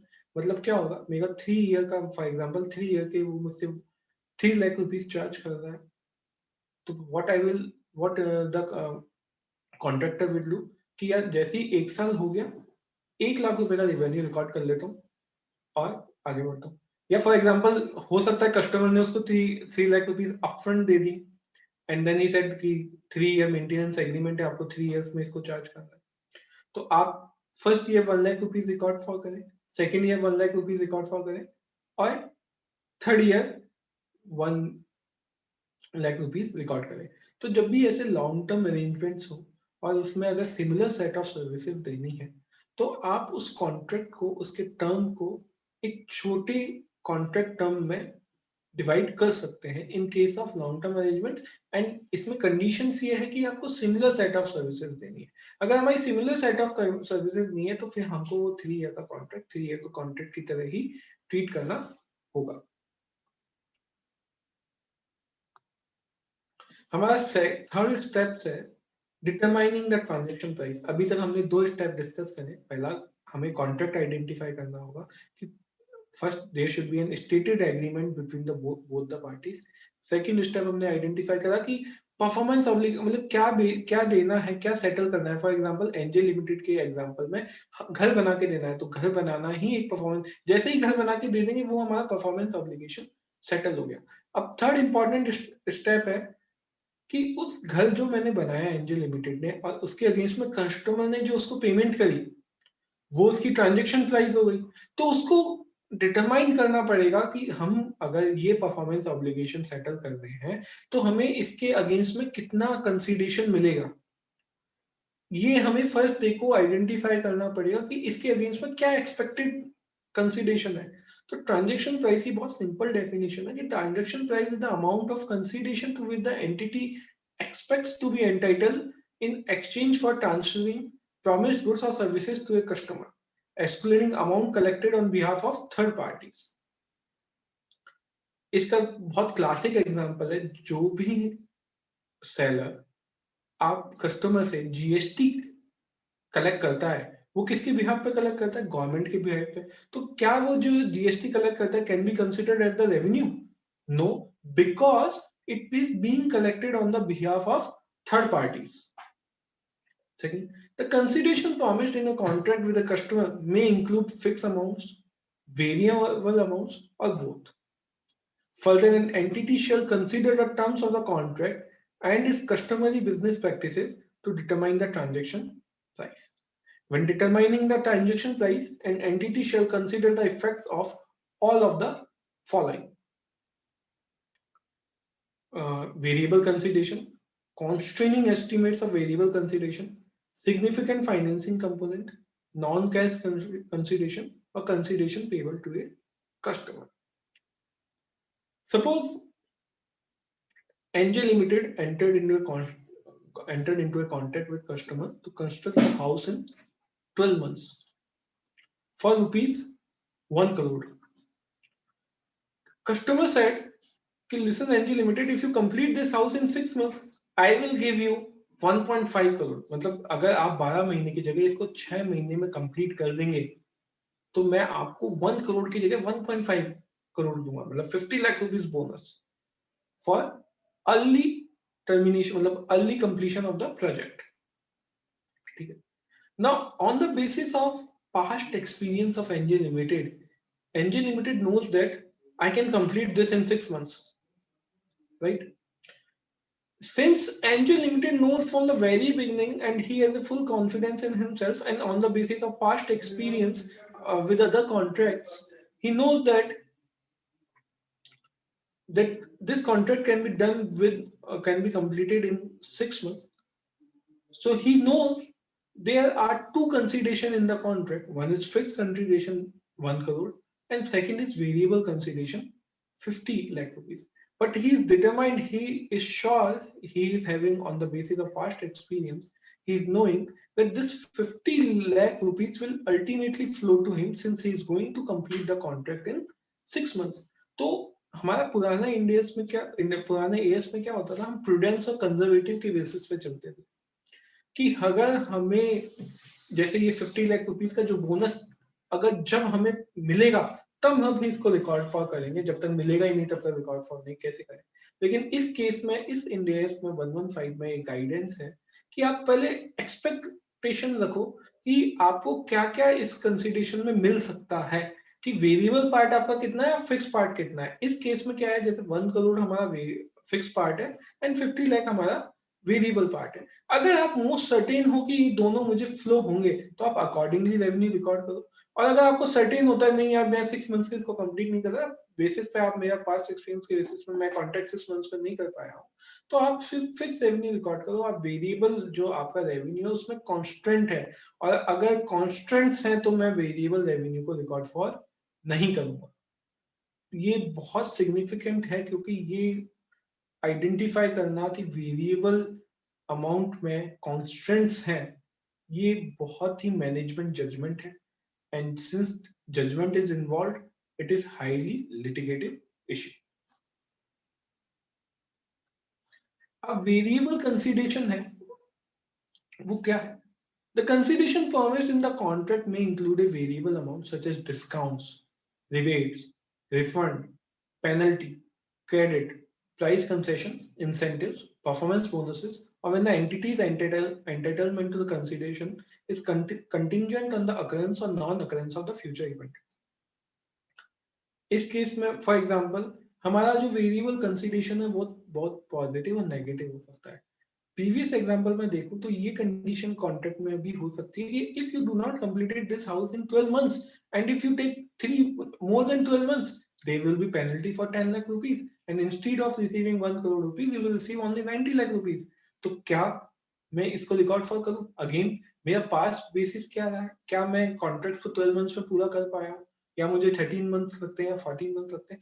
अगर मेरा पास्ट एक्सपीरियंस रहा है और मेरे पास ऐसे इनपुट्स हैं कि मुझे इसमें 13 मंथ्स या 14 मंथ्स लग जाएंगे, तो मुझे रेवेन्यू कितना रिकॉर्ड करना है? मुझे 1 करोड़ नहीं करना है, मुझे 90 लाख करना है, राइट? तो वेरिएबल कंसिडरेशन को आइडेंटिफाई करने के या रिकॉर्ड फॉर करने के या एस्टिमेट करने के हमारे पास दो मेथड होते हैं। एक होता है एक्सपेक्टेड वैल्यू मेथड और एक होता है हमारा most likely amount method. Expected value method क्या होता है?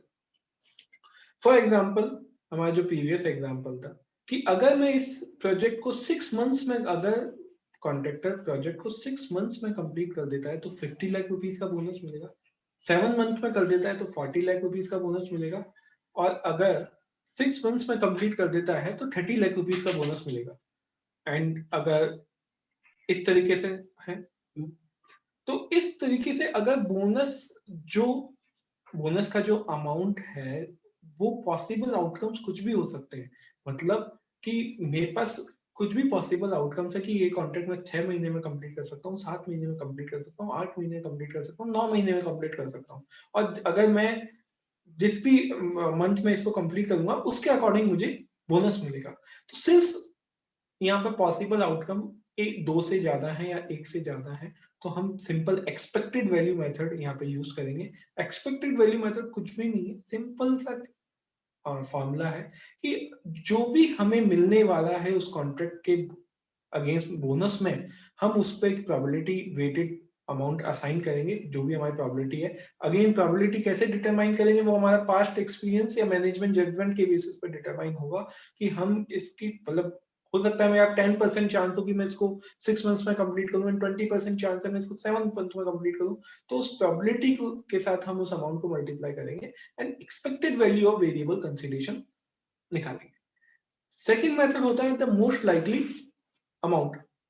इसमें इस केस को हम कब यूज करते हैं, जब हमारे जो आउटकम होते हैं वो दो ही हो सकते हैं, या तो मैं इस काम को 10 महीने में कर दूंगा और अगर 10 महीने में नहीं हुआ तो मुझे 10 लाख रुपीस की पेनल्टी देनी पड़ेगी। तो क्या इस केस में क्या अराइज हो रहा है कि मेरे दो पॉसिबल आउटकम है कि वेदर मतलब कॉन्ट्रैक्ट या तो 10 महीने में कंप्लीट हो जाएगा, या नहीं तो जैसे ही 10 महीने के ऊपर होगा मुझे पेनल्टी बेयर करनी पड़ेगी। Since there are only two possible outcomes, the most favored method should be the most likely amount method. तो वेरिएबल कंसीडरेशन को कैलकुलेट करने के हमारे पास दो मेथड है। पहला है द एक्सपेक्टेड वैल्यू मेथड और सेकंड है the most likely amount method. Expected value method हम तब यूज करते हैं जब हमारे पॉसिबल आउटकम्स मोर देन 1 2 होते हैं। मोस्ट लाइकली अमाउंट मेथड हम तब यूज करते हैं जब हमारे पॉसिबल आउटकम्स सिर्फ 2 होते हैं, या तो हम विन करेंगे या हमारे पास हो जाएंगे, मतलब या तो पेनल्टी देनी पड़ेगी या पेनल्टी नहीं देनी पड़ेगी, या ठीक है। तो पेनल्टी अगर नहीं देनी पड़ेगी तो उसी तरह से रिकॉर्ड करेंगे। दिस इज द मतलब most important part this has been changed in this Ind AS from previous AS9 is that we need to calculate the variable consideration at the inception of the contract and need to identify it and need to record for it as a revenue or as liability as per the conditions, right. But पुराने as में क्या होता था, हम prudence के basis पे चलते थे, कंजर्वेटिज्म के बेसिस पे चलते थे। उसमें ये था कि जब तक हमें रेवेन्यू मिलेगा नहीं, वेरिएबल रेवेन्यू मिलेगा नहीं, तब तक हम उसे रिकॉर्ड फॉर नहीं करेंगे। ये मेजर चेंज भी है इस Ind AS 115 में। Second is significant financing component. For example, हमने जो परफॉर्मेंस ऑब्लिगेशन सेटल करी, एक कॉन्ट्रैक्टर ने परफॉर्मेंस ऑब्लिगेशन सेटल करी और उसके अगेंस्ट में जो उसको कंसीडरेशन मिला, उसमें अगर सिग्निफिकेंट टाइम गैप है तो हम क्या करेंगे, डिस्काउंट फॉर करेंगे। अगर हम फाइनेंसिंग कंपोनेंट को आइडेंटिफाई करेंगे, इंपॉर्टेंट पार्ट है इस Ind AS का कि आपको इसमें आइडेंटिफाई करना मैंडेटरी होता है कि आपको फाइनेंसिंग कंपोनेंट आइडेंटिफाई करना पड़ेगा। फॉर एग्जाम्पल, एनजे लिमिटेड ने एक कस्टमर के लिए घर बना के दिया 1 करोड़ रुपीस, उसने एक पर्टिकुलर ईयर में उसको सेटल कर दिया कि हाँ मेरी तरफ से घर कंप्लीट है, एक इंजीनियर सर्टिफिकेट भी प्रोवाइड कर दिया, हाँ घर कंप्लीट है। अब कस्टमर ने जो उसको कंसीडरेशन दिया वो 1 साल के बाद दी। हो सकता है उन्हें कॉन्ट्रैक्ट में ये कंडीशन हो कि मैं घर बना दूंगा, उसके 1 साल बाद आपको पेमेंट करना है। लेकिन उसमें क्या हुआ कि अगर आप 1 साल बाद पेमेंट करोगे, आपको 1 करोड़ के रुपीस की जगह 1.20 करोड़ रुपीस पे करना है, और अगर आप 1 साल के बाद ही पेमेंट कर दोगे तो आपको 1 करोड़ रुपीस पे करना है। तो यू कैन सी यहाँ पर जो कैश प्राइस है और जो टाइम वैल्यू ऑफ मनी उसमें डिफरेंस आ गया, that is 1 crore and 1 crore 20 lakh. जो 1 साल में मेरे को 20 लाख रुपीस एक्स्ट्रा पे करने हैं, उसको मुझे सिग्निफिकेंट फाइनेंसिंग कंपोनेंट मानना पड़ेगा। फाइनेंसिंग कंपोनेंट जैसे ही मानते हैं, उसको हमें टाइम वैल्यू ऑफ मनी के लिए डिस्काउंट फॉर करना पड़ेगा, और उसको डिस्काउंट फॉर करके मतलब एनजे लिमिटेड को 1 करोड़ 20 लाख रुपीस को डिस्काउंट फॉर करके आज रिकॉर्ड करना पड़ेगा, एंड देन उसको अनवाइंड करना पड़ेगा during the next year, right. और अनवाइंडिंग देखना है तो 109 के अकॉर्डिंग इसका अनवाइंडिंग होता है। So under Ind AS 115, an entity must reflect the time value of money in its estimate of the transaction price if the contract includes a significant financing component. The objective is to recognize the revenue for an amount that will be received if the paid at the time of transferring of goods, that is cash price. यहाँ पर difference arise हुआ है cash price में और financed amount में। Financed amount हमारी 1 करोड़ 20 लाख है और जो कैश प्राइस है वो हमारी 1 crore rupees.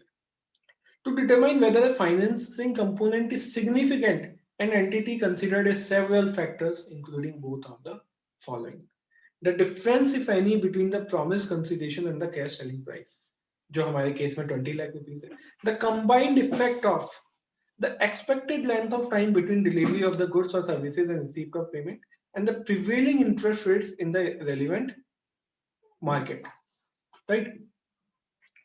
इस केस में हमारा क्या हो रहा था कि हम आपको घर मतलब एनजे लिमिटेड कस्टमर को घर बना के दे रहे हैं और उसको बोल रहे हैं कि जब हम घर बना दें उसके 12 मंथ्स बाद आप हमें पेमेंट कर दे। तो since the expected length of time between the delivery of goods and the receipt of payment is more than 12 months, there is a significant financing component. Suppose this difference is less than 12 months and suppose it is 6 months only, then what should we do? Then it is not considered as a significant financing component. So there is a lot of value to the word significant here. Significant मतलब एक length of time हमारा 12 month से as per the industry practice 12 month से ऊपर होना चाहिए, तभी हम उसे डिस्काउंट फॉर करेंगे। किस रेट पे डिस्काउंट फॉर करेंगे? हमारे या तो जनरल बोरिंग रेट पे, अगर जनरल बोरिंग रेट पे डिस्काउंट फॉर नहीं है तो हमारे आईआरआर पे। ठीक है। A contract may not have significant financing component. कब significant financing component नहीं होगा? First condition, advance payments have been made but the transfer of the goods or services is at the customer's discretion. ठीक है कि पूरा घर complete हो गया है, एडवांस पेमेंट कस्टमर ने फॉर एग्जांपल इस केस में 50 लाख रुपीस कर दिया है, 50 लाख रुपीस पेंडिंग है, बट जो 50 कॉन्ट्रैक्ट के टर्म्स एंड कंडीशंस के अकॉर्डिंग 50 लाख रुपीस कस्टमर उसको कभी भी दे सकता है विद इन 1 और 2 मंथ्स 3 मंथ्स, मतलब पूरा कस्टमर का डिस्क्रिप्शन है। एनजे लिमिटेड के पास कोई डिस्क्रिप्शन नहीं है कि उसको वो 50 लाख रुपीस कब देने हैं। 50 लाख रुपीस उसको एडवांस में मिल गया, तो क्या इसमें मैं सिग्निफिकेंट फाइनेंसिंग कंपोनेंट मान के जो भी मुझे 50 लाख रुपीस रिसीव होने वाला है क्या मैं डिस्काउंट फॉर करूं? नहीं कर सकता, क्योंकि मुझे ही नहीं पता मुझे अमाउंट 2 मंथ्स में रिसीव होगा, 3 मंथ्स में रिसीव होगा या 4 मंथ्स में, क्योंकि as per the description of the customer है। तो मैं इसको डिस्काउंट फॉर नहीं कर सकता और मुझे नॉर्मल बेसिस पे अपना रेवेन्यू रिकॉर्ड फॉर करना पड़ेगा। The second is the consideration is variable based on factors outside the vendors and customers control. Most important कि दोनों के हाथ में नहीं है कि कुछ किस फैक्टर्स पे, मतलब ऐसे फैक्टर्स पे वो कंसीडरेशन बेस करता है जो दोनों के कंट्रोल में नहीं है, ना वेंडर के ना कस्टमर के। तो vendor will not be knowing when he will receive the amount, so he cannot go for significant financing. The second is a difference between the promised consideration and the cash selling price arises for reason other than financing. The fourth is as a practical expedient, period within payment and performance is less than, as I've already told you, अगर payment performance obligation settle करने के और consideration receive करने के बीच का time gap less than 12 months है, तो एज पर प्रैक्टिकल एक्सपीडियंट वो it is not considered as a significant financing component. Accounting कैसे करनी है सिग्निफिकेंट फाइनेंसिंग एलिमेंट की? An entity presents the effect of financing separately from revenue as interest expense और interest income in the statement of profit and loss, right? To adjust the amount of consideration for the significant financing component, an entity applies the discount rate that would be used in a separate financing transaction between the entity and the customer at contract inception. इस case में जो हमारा value था, cash selling price 1 crore rupees था, second हमारा significant financed amount 1 crore 20 lakh था, difference 20 lakh था। जो 20 लाख को आपको अकाउंट फॉर करना है वो आपको एज ए इंटरेस्ट इनकम और एक्सपेंस रिकॉर्ड फॉर करना है। रेवेन्यू तो हमारा 1 करोड़ रुपीस रिकॉर्ड होगा, क्योंकि हमने क्या फैसिलिटी प्रोवाइड करी है कॉन्ट्रैक्टर ने कि यार आप अगर मुझे 1 साल बाद पेमेंट करते हो तो आप मुझे 1 करोड़ 20 लाख रुपीस दे देना। तो 1 साल की जो फैसिलिटी प्रोवाइड करी है उसके अगेंस्ट में वो 20 लाख रुपीस चार्ज कर रहा था। तो don't you think this is a kind of known, this is a kind of financing facility, so it will be recorded as per the financing facility, not as revenue.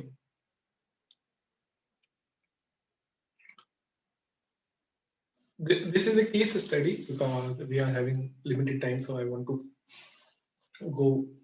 to cover all the details that I am having. So I will read it down for you. An entity that manufactures consumer goods enter into 1-year contract to sell goods to a customer that is the largest global chain of retail stores.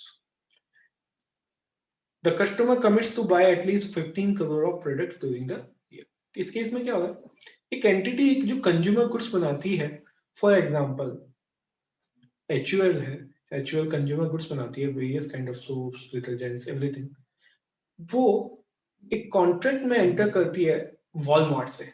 Walmart has a larger globe chain of retail store. उसमें Walmart HUL को बोलता है that I will buy at least 15 crore products during the 15 crore rupees product during the year. तो Walmart and HUL एक contract में enter हुए हैं जिसमें Walmart is telling that I will buy 15 crore goods during the year.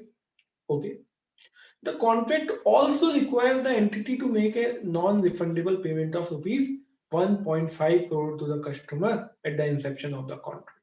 Walmart बोलता है HUL को कि आप मुझे 1.5 करोड़ रुपीस दीजिए। किस लिए दीजिए? क्योंकि मुझे आपके लिए एक पर्टिकुलर शेल्फ बनाने पड़ेंगे मेरे हर शोरूम में या रिटेल स्टोर्स में, और उसको मैं आपको कंप्लीटली डेडिकेटेड आपके लिए ही रखेंगे।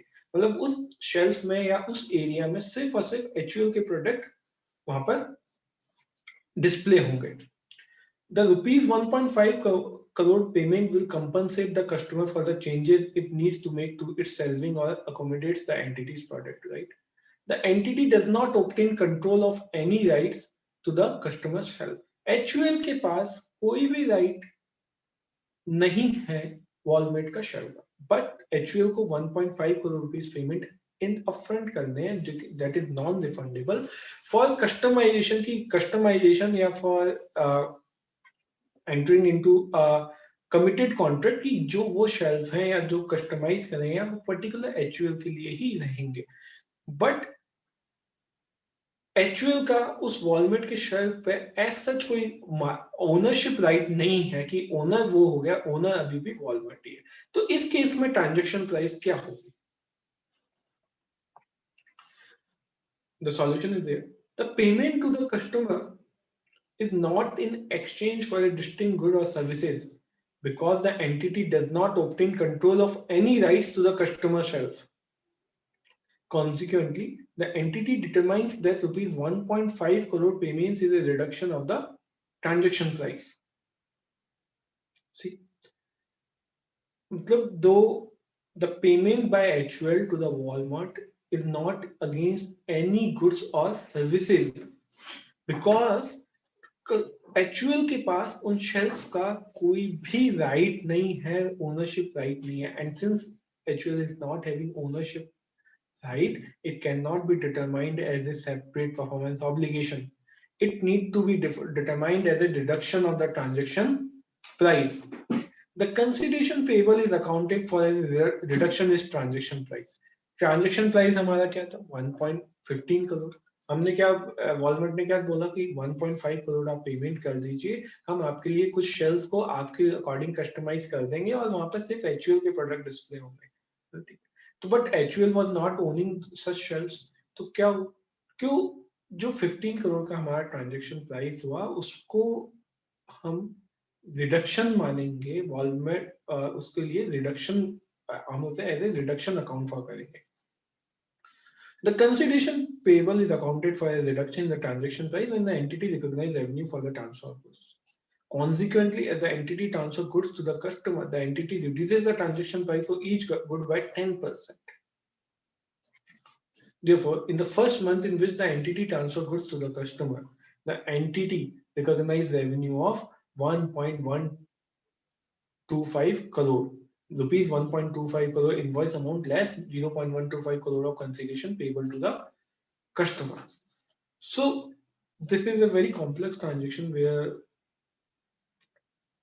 HUL or where the two parties are negotiating a contract for a transaction price, but there are terms and conditions which are resulting in reduction of a transaction price. This, again, now we are moving to step 4. Till now we have discussed 3 steps. The first step was identifying the contract. Second step was identifying the performance obligation. Third step was identifying the transaction price. A fourth step है allocating the transaction price to performance obligation.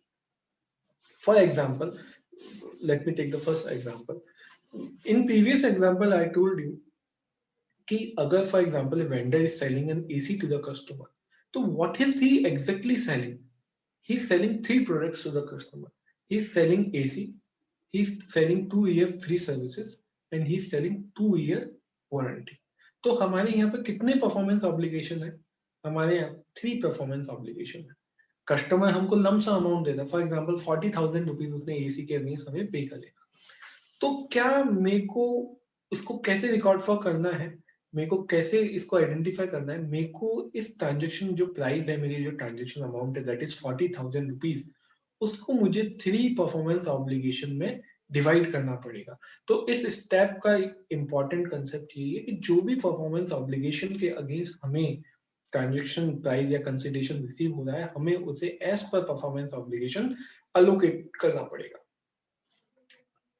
तो we have to divide, for example just for the sake of convenience, suppose 40,000 rupees receive हुए, उसमें vendor ने बोला कि 24,000 rupees मेरा AC था, 6,000 rupees मेरे लिए 2 इयर्स की सर्विसेज के लिए थे, और 10,000 रुपीज मेरे लिए 2 ईयर वारंटी के लिए थे. अब ये कैसे डिटरमाइन करें, we will see it further, लेकिन for the sake of convenience इस तरीके से उसको ट्रांजेक्शन प्राइस को 40,000 रुपीज को तोड़ना पड़ेगा अलग अलग परफॉर्मेंस ऑब्लिगेशन के लिए. An entity shall allocate the transaction price to each performance obligation identified in the contract on a relative standalone selling price basis as per the standard.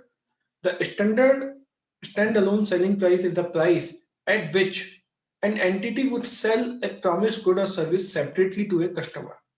However, there are 2 exceptions to the general allocation guidance: allocating discounts and allocating variable consideration. We will see them in detail.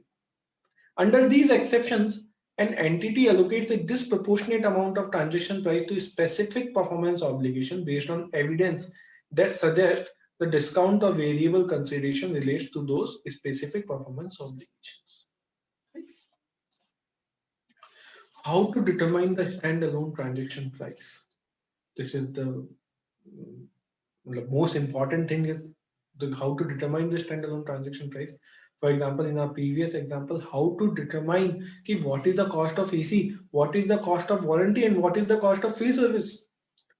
How to determine this price? So best method to do is, what is the observable price? Observable price is, suppose if a customer comes to me and asks ki give me just service, he is already having the AC, he asks me ki give me the services of the AC for the 2 years. He want to enter into a contract कि आप 2 साल मेरे AC की service करें. उसके लिए for example मैं उस कस्टमर से 10,000 रुपीज चार्ज करता हूं. तो अगर मेरे को ऑब्जर्वेबल प्राइस यहाँ पे मिल गई है, सिंस ऑब्जर्वेबल प्राइस मुझे यहाँ पे मिल गई है, तो जब मैं बंडल्ड सर्विसेज दे रहा हूँ, बंडल्ड परफॉर्मेंस ऑब्लिगेशन दे रहा हूँ, जहाँ मुझे 14,000 रुपीज 3 परफॉर्मेंस ऑब्लिगेशन के लिए रिसीव हुए हैं, और मुझे उस पर डिवाइड करना है कि मैं किस बेसिस पे इसको अलोकेट करूँ. तो first of all we need to find out the stand alone transaction price. कैसे? अगर वैसा ही कॉन्ट्रैक्ट, सिमिलर कॉन्ट्रैक्ट हम किसी दूसरे कस्टमर के साथ करते हैं, तो हम उस बेसिस पे उसकी स्टैंड अलोन ट्रांजेक्शन प्राइस को डिटरमाइन कर सकते हैं. इन केस हमारे पास, हम उस कस्टमर, दूसरे कस्टमर से ऐसा कॉन्ट्रैक्ट नहीं करते हैं, तो हमारे पास ऐसा कोई रिकॉर्ड अवेलेबल नहीं है कि हम इसको इंडिविजुअली कितने रुपीस में सेल आउट करते हैं. तो हमें क्या करना होगा, एस्टिमेटेड प्राइस पे जाना होगा. एस्टिमेटेड प्राइस हो सकता है एडजस्टेड मार्केट असेसमेंट अप्रोच, हो सकता है कोई और सर्विस मैकेनिक इस तरह का कॉन्ट्रैक्ट करता हो कस्टमर से, तो वो कितने रुपीस चार्ज करता है. अगर वो हमारे पास डिटरमाइन हो सकता है, तो हम उस बेसिस पे हमारे ट्रांजैक्शन प्राइस को लोकेट कर सकते हैं. Second matter is expected cost plus margin approach. हमें कितना कॉस्ट लगता है, फॉर एग्जांपल मेरे को सर्विस देने का 4,000 रुपीस लगता है, उसमें मार्जिन मुझे कितना जोड़ना है, मेरा मार्जिन होता है 10%, तो I will charge 4,400 rupees, right. Third is residual approach. Only if selling price is highly variable or uncertain. मतलब फॉर एग्जाम्पल जो हमारे स्ट्रीट वेंडर्स होते हैं, वो कोई गुड्स को 100 रुपीज का बेच देते हैं, किसी गुड्स को 200 का बेच देते हैं, और किसी कस्टमर को 300 का बेच देते हैं. तो मतलब वो जो वेंडर है उसको खुद को ही नहीं पता कि सेलिंग प्राइस मेरे को क्या होगी. मतलब काफी अनसर्टेन है, क्योंकि एज पर द कस्टमर हो सकती है, या हो सकता है कोई कस्टमर उसका 300 में खरीद ले, कोई सोच सकता है उसका 200 में खरीद ले। तो रेसिडुअल अप्रोच हमें तभी फॉलो करनी है जब हमारे पास जो सेलिंग प्राइस है वो हाईली वेरिएबल है या अनसर्टेन है।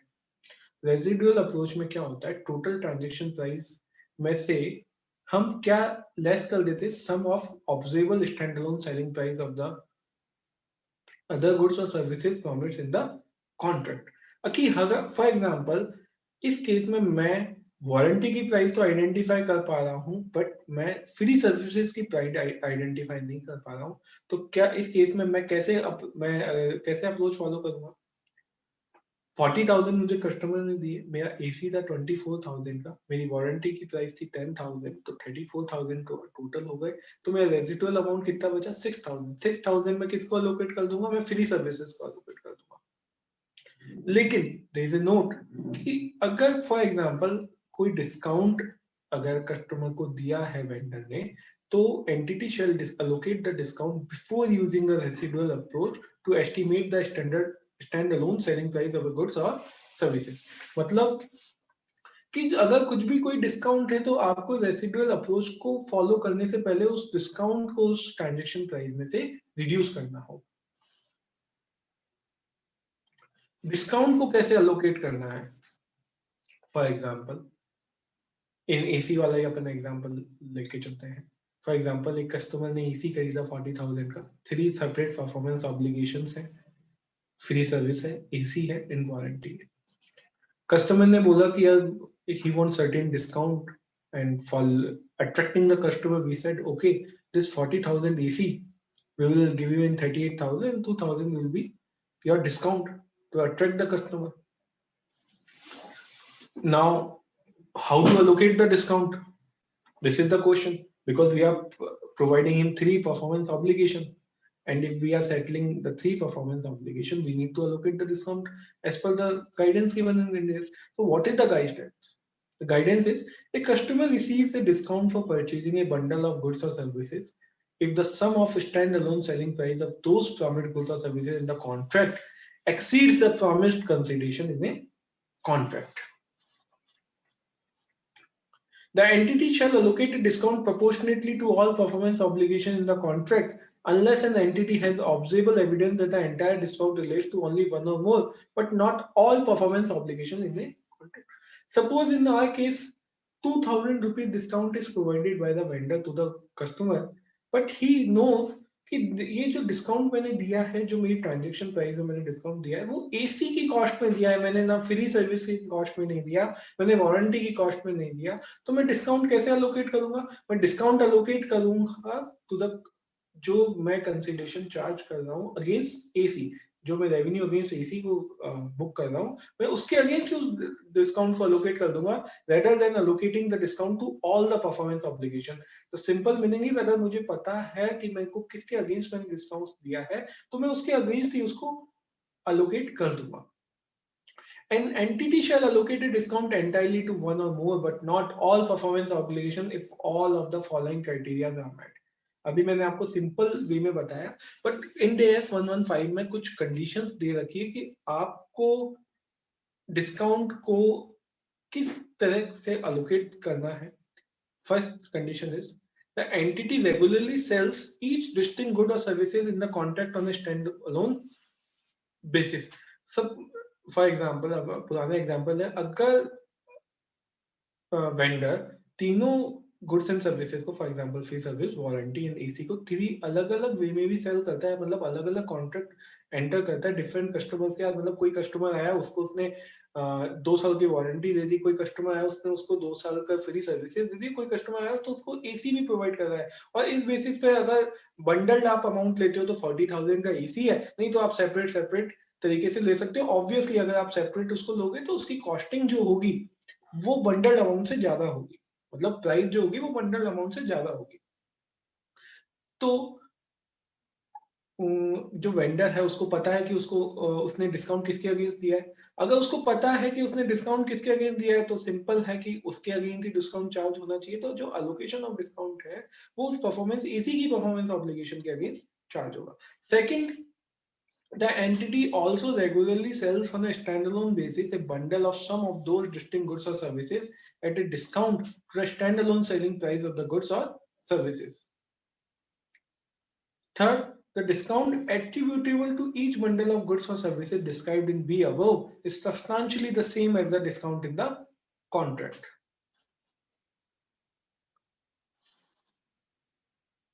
Allocation of variable consideration. In case if their vendor expects a variable consideration, we have already discussed about variable consideration, and normally it is allocated to entire contract. All the performance obligations which are there in the contract, normally variable consideration is allocated to, but it is allocated to a specific part of the contract also. In such conditions, an entity shall allocate a variable amount entirely to a performance obligation or a distinct goods or services that form part of a single performance of both of the following criteria. मतलब if mentioned criteria are followed, are completed, then we can allocate the variable consideration to a separate performance obligation, or that is specific part of the contract. The conditions are: the terms of variable payment relate specifically to the entity's effort to satisfy the performance obligation or transfer the distinct goods or services, and allocating the variable amount of consideration entirely to the performance obligation or the distinct good or services is consistent with the allocation objective when considering all of the performance obligation and payment terms in the contract. I think this is a very lengthy case study, but this will be very helpful to identify to how to allocate the transaction price. The case study, let me read out the case study. An entity enters into a contract with a customer for two intellectual property license, license A and license B. एक entity enter करती है customer के साथ कि आप entity उसको दो license देगी, एक license A और एक license B. तो यहाँ पे दो performance obligation है कि एक license A supply करना है, एक license B supply करना है. तो आप easily identify कर सकते हैं, that is distinct goods and services है. ठीक है. The standalone selling price of license A and B are कि license A की अगर मैं सिंगल किसी भी कस्टमर को बेचता हूँ तो 16 लाख रुपए में बेचता है एंटिटी, और किसी और दूसरे लाइसेंस बी को बेचती है तो 20 लाख रुपए में बेचती है. The entity transfers license B at the inception of the contract and transfer license A 1 month later. ठीक. एंटिटी कस्टमर को जो लाइसेंस बी है वो शुरू में ही दे देती है और लाइसेंस ए एक महीने बाद देती है. अब यहाँ पर बहुत सिंपल सा केस है कि एक एंटिटी है जो कस्टमर को दो इंटेलेक्चुअल प्रॉपर्टी लाइसेंस दे रही है, लाइसेंस ए और बी. उन दोनों की स्टैंड अलोन सेलिंग प्राइस मुझे पता है, एंटिटी को पता है 16 लाख 20 लाख, और लाइसेंस बी उन्होंने इंसेप्शन ऑफ द कॉन्ट्रैक्ट पे ट्रांसफर कर दिया है और लाइसेंस ए एक महीने बाद ट्रांसफर करेंगे. अब हमारा केस ए क्या है? The price stated in the contract for license A is a fixed amount of 16 lakh. मतलब एंटिटी ने जो कस्टमर के साथ कॉन्ट्रैक्ट करा है वो दो इंटेलेक्चुअल प्रॉपर्टी लाइसेंस का है. उसके अगेंस्ट में कंसीडरेशन क्या है? उसके अगेंस्ट में कंसीडरेशन ये है कि एक लाइसेंस ए के लिए तो आप मुझे 16 मतलब आप एंटिटी को कस्टमर 16 लाख रुपीस फिक्स दे दे, और लाइसेंस बी के लिए क्या कंसीडरेशन है कि आपको लाइसेंस बी के थ्रू जो भी सेल्स होगी कस्टमर को उसका 3% वो वेंडर को देगा या एंटिटी को देगा. तो यहाँ पर क्या हो रहा है? यहाँ पर दोनों लाइसेंस को सेल आउट किया जा रहा है, लेकिन दोनों का जो कंसीडरेशन है उसको कलेक्ट करने का मेथड अलग है. ठीक है. For the purpose of allocation, the entity estimates its sales-based royalty to be 20 lakh. अब allocate the transaction price. हमें ट्रांजैक्शन प्राइस को यहाँ पर दो लाइसेंस में allocate करना है क्योंकि दो सेपरेट हमारे पास परफॉर्मेंस ऑब्लिगेशन है. एंटिटी ने एस्टिमेट करा है कि लाइसेंस बी से उसको 20 लाख रुपीस के अराउंड का रेवेन्यू मिलेगा. That is variable consideration. Variable क्यों है? क्योंकि ये डिपेंड करता है कि उस लाइसेंस के बेसिस पे वो कस्टमर कितना सेल करे. सेल का जो भी अमाउंट होगा, for example he sales amount of 1 lakh rupees, तो उसका 3% कितना हो गया? 3000 रुपीस. तो 3% 3000 rupees will be the price of the licence B. इस केस में क्या हो रहा है, एंटिटी बोल रही है कि मैं लाइसेंस बी के थ्रू जो भी सेल्स अमाउंट का जो भी 3% है वो अप्रोक्सीमेटली 20 लाख रुपीस होगा। अब इस केस में अगर मुझे ट्रांजेक्शन प्राइस को अलोकेट करना है तो how will I do that? तो सॉल्यूशन है केस ए का सॉल्यूशन देख रहे हैं अभी। Variable consideration allocate entirely to one performance obligation. The variable consideration इसमें क्या था, इसमें ये था कि 3% ऑफ द सेल्स अमाउंट जो हमें लाइसेंस बी के अगेंस्ट रिसीव हो रहा है। तो सिंस हमने कंडीशंस हम आइडेंटिफाई कर पा रहे हैं, हम बता पा रहे हैं कि लाइसेंस बी के अगेंस्ट हमें वेरिएबल कंसीडरेशन रिसीव हुआ है, तो अलोकेट कहां पर होगा? अलोकेट पूरा लाइसेंस बी में ही होगा। अब कैसे डिटरमाइन करें? अगर आप if you can see in the case study, the standalone selling price is 20 lakh for license B, and entity estimates that it will receive 20 lakh against license B in case of in the manner of variable consideration.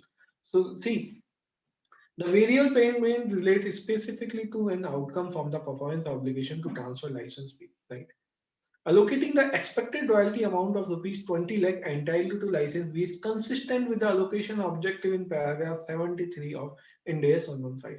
This is because entities' estimate of the amount of sales-based royalties approximate the standalone selling price of license B, and fixed amount of 16 lakh approximate the standalone selling price of license A, right? The entity transfer license B at inception of the contract and transfer license A 1 month later. Upon the transfer of license B, the entity does not recognize revenue because the consideration allocated to license B is in the form of sales based royalty. तो जब मैंने Inception पे, contract के Inception पे जब licence B को transfer करा, तब मैंने एस्टिमेट करा कि मुझे इससे 20 लाख रुपीस मिलेंगे, बट मैंने उसको रिकॉर्ड फॉर नहीं करा। रिकॉर्ड फॉर इसलिए नहीं करा क्योंकि वो मुझे 20 लाख रुपीस कब मिलेंगे? जब वो सेल्स बेस्ड रॉयल्टी कंप्लीट होगी, मतलब जब सेल्स कंप्लीट होगी उसके अगेंस्ट मुझे रॉयल्टी मिलेगी। Therefore, the entity recognizes revenue for the sales-based royalty when those subsequent sales occur. When license A is transferred, the entity recognizes as revenue the 16 lakh allocated to license A. Now, let's move to the case B. The price stated in the contract for license A is a fixed amount of 6 lakh. And for license B, the consideration is 5% of the customer future sales of product that use license. The entity estimates of sales-based royalty is rupees 30 lakh rupees. Now the standalone selling price for the license B was 20 lakh. लेकिन entity estimate कर रही है कि इस licence B को sell out करने से मुझे 30 लाख रुपीस का रेवेन्यू मिलेगा। Here license A is transferred 3 months later. The royalty due from the customer first month of sale is 4 lakh. Allocate the transaction price and determine the revenue to be recognized for each license in the contract liability, if any. Even though the variable payments relates specifically to an outcome from the performance obligation to transfer license B, allocating the variable consideration entirely to license B would be inconsistent with the principle for allocating the transaction price.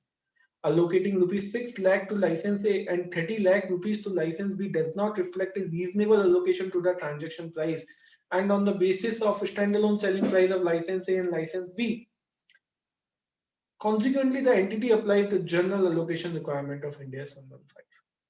The entity allocates the transaction price of rupees 6 lakh to license A and B on the basis of relative standalone selling price of 16 lakh and 20 lakh respectively, rupees 2 lakh and 3 lakh, right? In the first month, the royalty due from the customer first month of sale is rupees 4 lakh. Consequently, the entity recognizes rupees revenue 2 lakh 22,222 allocated to license B, which has been transferred to customer, and therefore a satisfied performance obligation.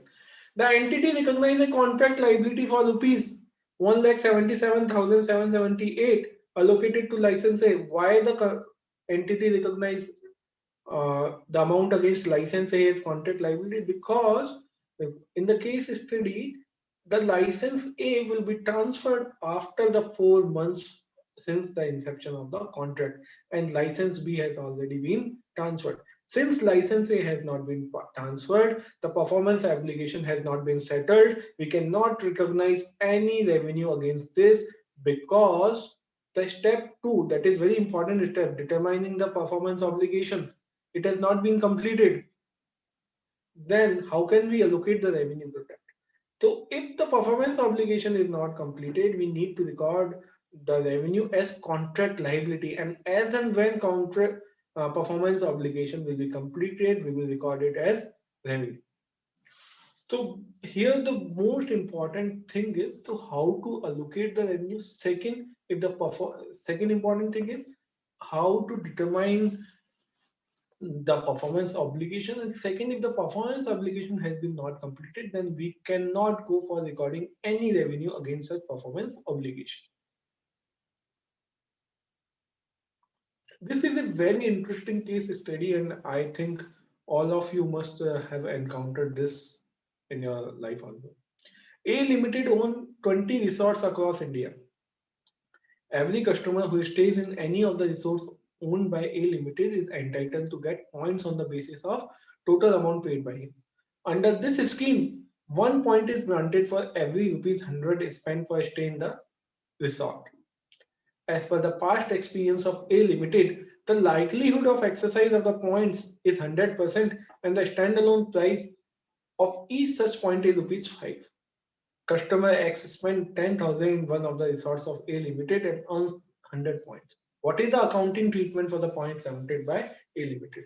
ऐसा, if you go to any resorts owned by Mahindra Lifestyle, it's regularly happen there कि आप जो भी amount उनको पे करते हो, या मतलब फॉर एग्जांपल जब भी आप उनको विजिट करते हो, तो वो आपको हर विजिट के लिए कुछ पॉइंट ग्रांट करते हैं, और उन पॉइंट्स को आप बाद में यूज कर सकते हो for the payment in that resort. इस केस में क्या हो रहा है, इस केस में हर पॉइंट की वैल्यू का मुझे स्टैंड अलोन ट्रांजेक्शन प्राइस पता है, स्टैंड अलोन प्राइस पता है, दैट इज 5 रुपीज. मतलब कस्टमर एक्स ने अगर ए लिमिटेड के रिसोर्ट में 10,000 रुपए खर्च करे हैं, 10,000 रुपए का अगर एक्सपेंस किया है, that is revenue for a limited, तो उसने 100 पॉइंट्स कमाए. 100 पॉइंट्स की वैल्यू क्या है? 500 रुपीज. तो इस केस में मुझे कितना रेवेन्यू रिकॉर्ड करना चाहिए और कैसे कैसे रिकॉर्ड करना चाहिए, और मेरी परफॉर्मेंस ऑब्लिगेशन क्या है, वो मुझे आइडेंटिफाई करनी पड़ेगी. The solution is, in the given case, the customer does get a material right by way of discount of rupees 500 for every 100 points that he would not receive without the previous stay in that resort. The customer in effect pays the entity in advance for future goods, and the entity recognize revenue when the goods are transferred. मतलब इन points को customer कभी भी cash in करवा सकता है जब भी वो अगली बार उस रिसोर्ट में रहने आएगा या कुछ रिसोर्ट का कुछ भी यूज करेगा, तो वो 500 रुपीज का डिस्काउंट लेगा. मतलब मेरे को पहले ही 500 रुपीज मिल गए हैं. मतलब इस 10,000 रुपीज में क्या क्या इंक्लूडेड है? एक तो मेरा रिसोर्ट में जो रुकने का वो, और जो उसमें जो पॉइंट्स हैं उसका वैल्यू. तो 10,000 एक बंडल्ड अमाउंट है, इसमें दो वैल्यू रिकॉर्डेड है. पहला मेरा रिसोर्ट का एक्सपेंस, सेकंड मेरा पॉइंट्स जो कि मैं प्रोवाइड कर रहा हूं उस कस्टमर को, दैट इज ए लिमिटेड. मतलब ए लिमिटेड प्रोवाइड कर दिया कस्टमर एक्स को फ्यूचर में यूज करने के लिए. The entity shall account for award credit as a separate performance obligation of the sales transaction in which they are initially granted. The value of the consideration the entity expects to be entitled in respect of the initial sale shall be allocated between the award credits and the other components of the sale. In the current case, the standalone selling price of 100 rupees is 500. A Limited should allocate the fair value of the consideration between the points and the other components of the sale as rupees 476 and rupees 9524. That is 500 is the value of the point discount, standalone value of the points. 10,500 is the bundled amount of the total services, that is the cost of the services that we are providing to the customer, A Limited is providing to the customer. And 10,000 rupees is the consideration that is A Limited receiving against providing services to the customer X. And there are two separate performance obligations. One is that point obligation, that can be utilized by customer in the future And first is the services that the resort need to provide to the customer against 10,000 rupees. So this is very interesting case, and this is being encountered every now and then, and most people find it very complex to how to account for the point system. So there is nothing hard in this. We just need to allocate the standalone cost of the points to the transaction price on the basis of performance obligations. This is the last and the final step in recognizing the revenue, that is satisfaction of performance obligation. An entity shall recognize revenue when the entity satisfies a performance obligation by transferring a promised goods or services to a customer. An asset is transferred, the customer obtains control of that asset. Simple सा definition है. पहले पुराने as में क्या होता था, हम revenue कब रिकॉर्ड करते थे, जब हम रिस्क एंड रिवॉर्ड ट्रांसफर कर देते. इस केस में ऐसा नहीं है. हम रेवेन्यू तब रिकॉर्ड करेंगे जब हम गुड्स एंड सर्विसेज ट्रांसफर कर देते हैं. और गुड्स एंड सर्विसेज कब ट्रांसफर करी हुई मानी जाएगी, जब उस कस्टमर के पास उसका कंट्रोल है. कंट्रोल का मतलब है the ability to direct the use and obtain substantially all of the remaining benefits from the asset. पहला point. Second is the ability to prevent other entities from directing the use of and obtaining the benefits from the asset. तो इस index में change ये है 115 में, जो हम पुराना करते थे इसमें चेंज ये है कि वहां पर रिस्क एंड रिवॉर्ड अगर मैंने ट्रांसफर कर दिया एक बार तो मैं पूरा रेवेन्यू रिकॉर्ड फॉर कर लेता था. लेकिन इसमें ये चेंज है कि हमें गुड्स एंड सर्विसेज ट्रांसफर करने पड़ेंगे, परफॉर्मेंस ऑब्लिगेशन सेटल करनी पड़ेगी. और गुड्स एंड सर्विसेज मैंने ट्रांसफर कर दिए तो कस्टमर के पास राइट होना चाहिए, कंट्रोल होना चाहिए to direct the use and benefits and obtain substantially all of the remaining benefits of the asset. या कस्टमर के पास ये राइट होना चाहिए कि वो किसी और को उस गुड्स में से बेनिफिट लेने से वंचित कर सके या उसको यूटिलाइज नहीं करने दे. क्योंकि अगर मैंने for example if the customer is having some property और वो उसको बोलता है, if he is asking someone कि this is my property, you can not use it, I will use it. तो अगर आप किसी अदर एंटिटी को प्रिवेंट कर सकते हो तो मतलब आपके पास उस चीज का पूरा कंट्रोल है. और सिंस आपके पास कंट्रोल है तो आपकी परफॉर्मेंस ऑब्लिगेशन सेटल हो चुकी है. इंडिकेटर क्या है कंट्रोल ट्रांसफर करने के? लीगल टाइटल, ठीक है. फिजिकल पोजीशन मैंने दे दिया, ठीक है. कस्टमर है सिग्निफिकेंट रिस्क एंड रिवॉर्ड. अब ये जो पोर्शन है पहले AS9 में सिर्फ इतना ही था कि कस्टमर को significant risk and reward transfer कर दिए तो रेवेन्यू रिकॉर्ड कर लो. लेकिन इसमें थोड़ी 2-3 बातें अलग हैं. ये है कि आपको कंट्रोल ट्रांसफर करना पड़ेगा और ये असेस करना पड़ेगा कि हमने कंट्रोल ट्रांसफर किया है या नहीं किया है. अगर कंट्रोल ट्रांसफर नहीं हुआ है तो परफॉर्मेंस ऑब्लिगेशन सेटल नहीं हुई है. परफॉर्मेंस ऑब्लिगेशन सेटल नहीं हुई है तो हम रेवेन्यू रिकॉर्ड फॉर नहीं कर सकते. टाइमिंग क्या होनी चाहिए हमें रिकॉग्नाइजिंग परफॉर्मेंस ऑब्लिगेशन की? टाइमिंग होनी चाहिए या तो at a point of time या over a period of time. Over a period of time हम कब रिकॉर्ड करते हैं? जब customer simultaneously receive and consumes the benefits at the entity perform. The customer control the asset at the entity creates और enhances it. Performance does not create asset for an alternative use to the entity but generates right to receive payment for performance completed till date. If entity is not able to readily identify whether a customer simultaneously receives and consumes the benefits from the entity's performance, a performance obligation is satisfied over time. If an entity determines that another entity would not need to substantially re-perform the work that the entity has completed to date, if that other entity were to fulfill the remaining performance obligation to the customer.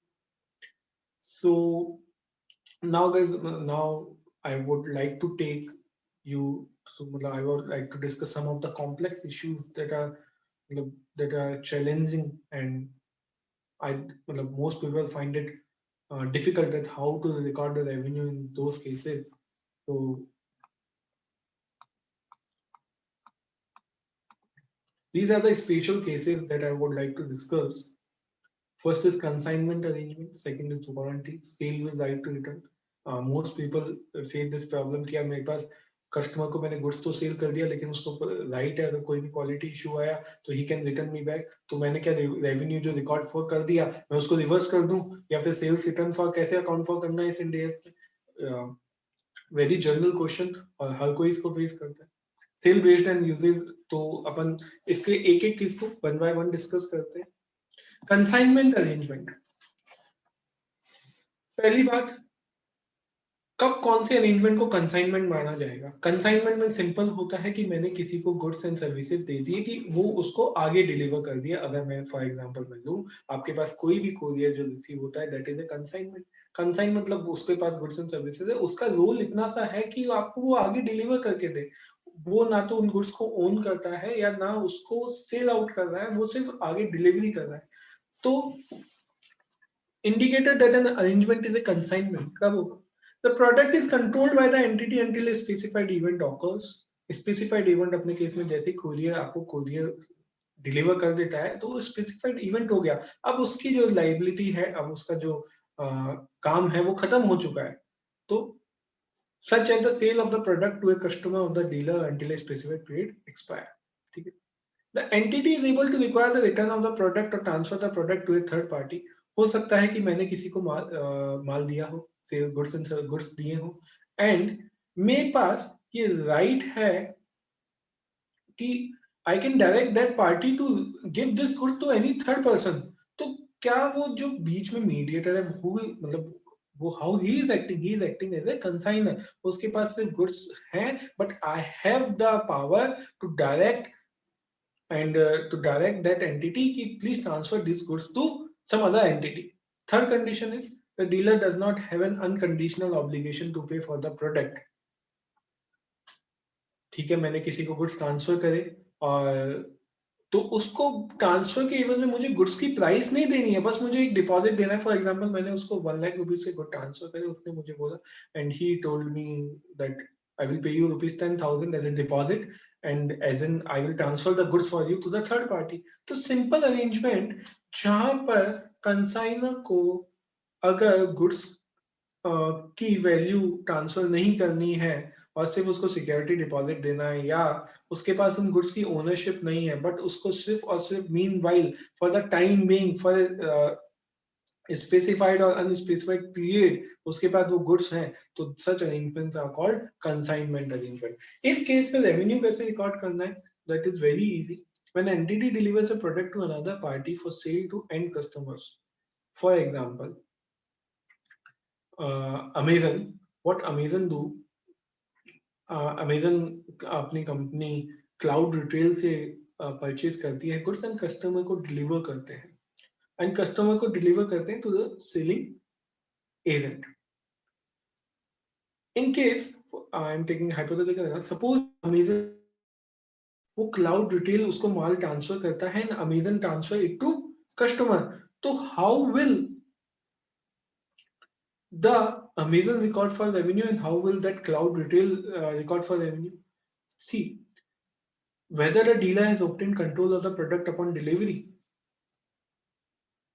अगर cloud retail ने Amazon को goods जो transfer करें उनका control क्या Amazon के पास है? क्या अमेजन के पास उन चीज का कंट्रोल हम कैसे आइडेंटिफाई करेंगे? वो कंट्रोल वाली डेफिनेशन में हमें देखना होगा कि कंट्रोल कब होता है, जो हमने पहले देखा था। अगर कंट्रोल आ जाता है, यस, तो अगर कंट्रोल अगर ट्रांसफर हो गया है तो यस रेवेन्यू रिकॉर्ड फॉर करें। अगर कंट्रोल ट्रांसफर नहीं हुआ है तो then we will need to consider this as a consignment arrangement. Entity shall recognise revenue upon delivery of product to dealer. Dealer in our case मतलब customer. मतलब entity कब recognise करेगी रेवेन्यू को? Revenue को तब रिकॉग्नाइज करेगी जब वो goods and services has been delivered to the customer. Warranties, for example a customer purchased a laptop from a store. अब कस्टमर के पास हमेशा ऑप्शन होता है, लैपटॉप होना उनको ऑप्शन देते हैं कि आप ये वारंटी 3 इयर्स के लिए एक्सटेंड करा लीजिए और आप उसके 3000 या 4000 जो भी रुपीस लगेंगे वो पे कर देंगे, या आप इस लैपटॉप के मुझे 45,000 रुपीस कर दीजिए, इसमें इंक्लूड है आपकी 3 ईयर वारंटी। अब इसमें दो केस हैं। पहला केस मैं डील कर रहा हूँ जिसमें कस्टमर के पास ऑप्शन है कि वो सेपरेटली उसको वारंटी को परचेज कर सकता है, दैट इज एक्सटेंडेड वारंटी को परचेज कर सकता है फॉर ए कंसीडरेशन। तो इस केस में क्या होगा? आप अगर distinct service as a entity promise to provide service in addition to product describe functionality, मतलब लैपटॉप के अलावा वो आपको 3 इयर्स का एक्सटेंडेड वारंटी दे रहा है for amount of 4,000 5,000 whatever the consideration is. तो इसको कैसे अकाउंट फॉर करना है? Account for the promised warranty as a performance obligation and allocate a portion of the transaction price to that performance obligation.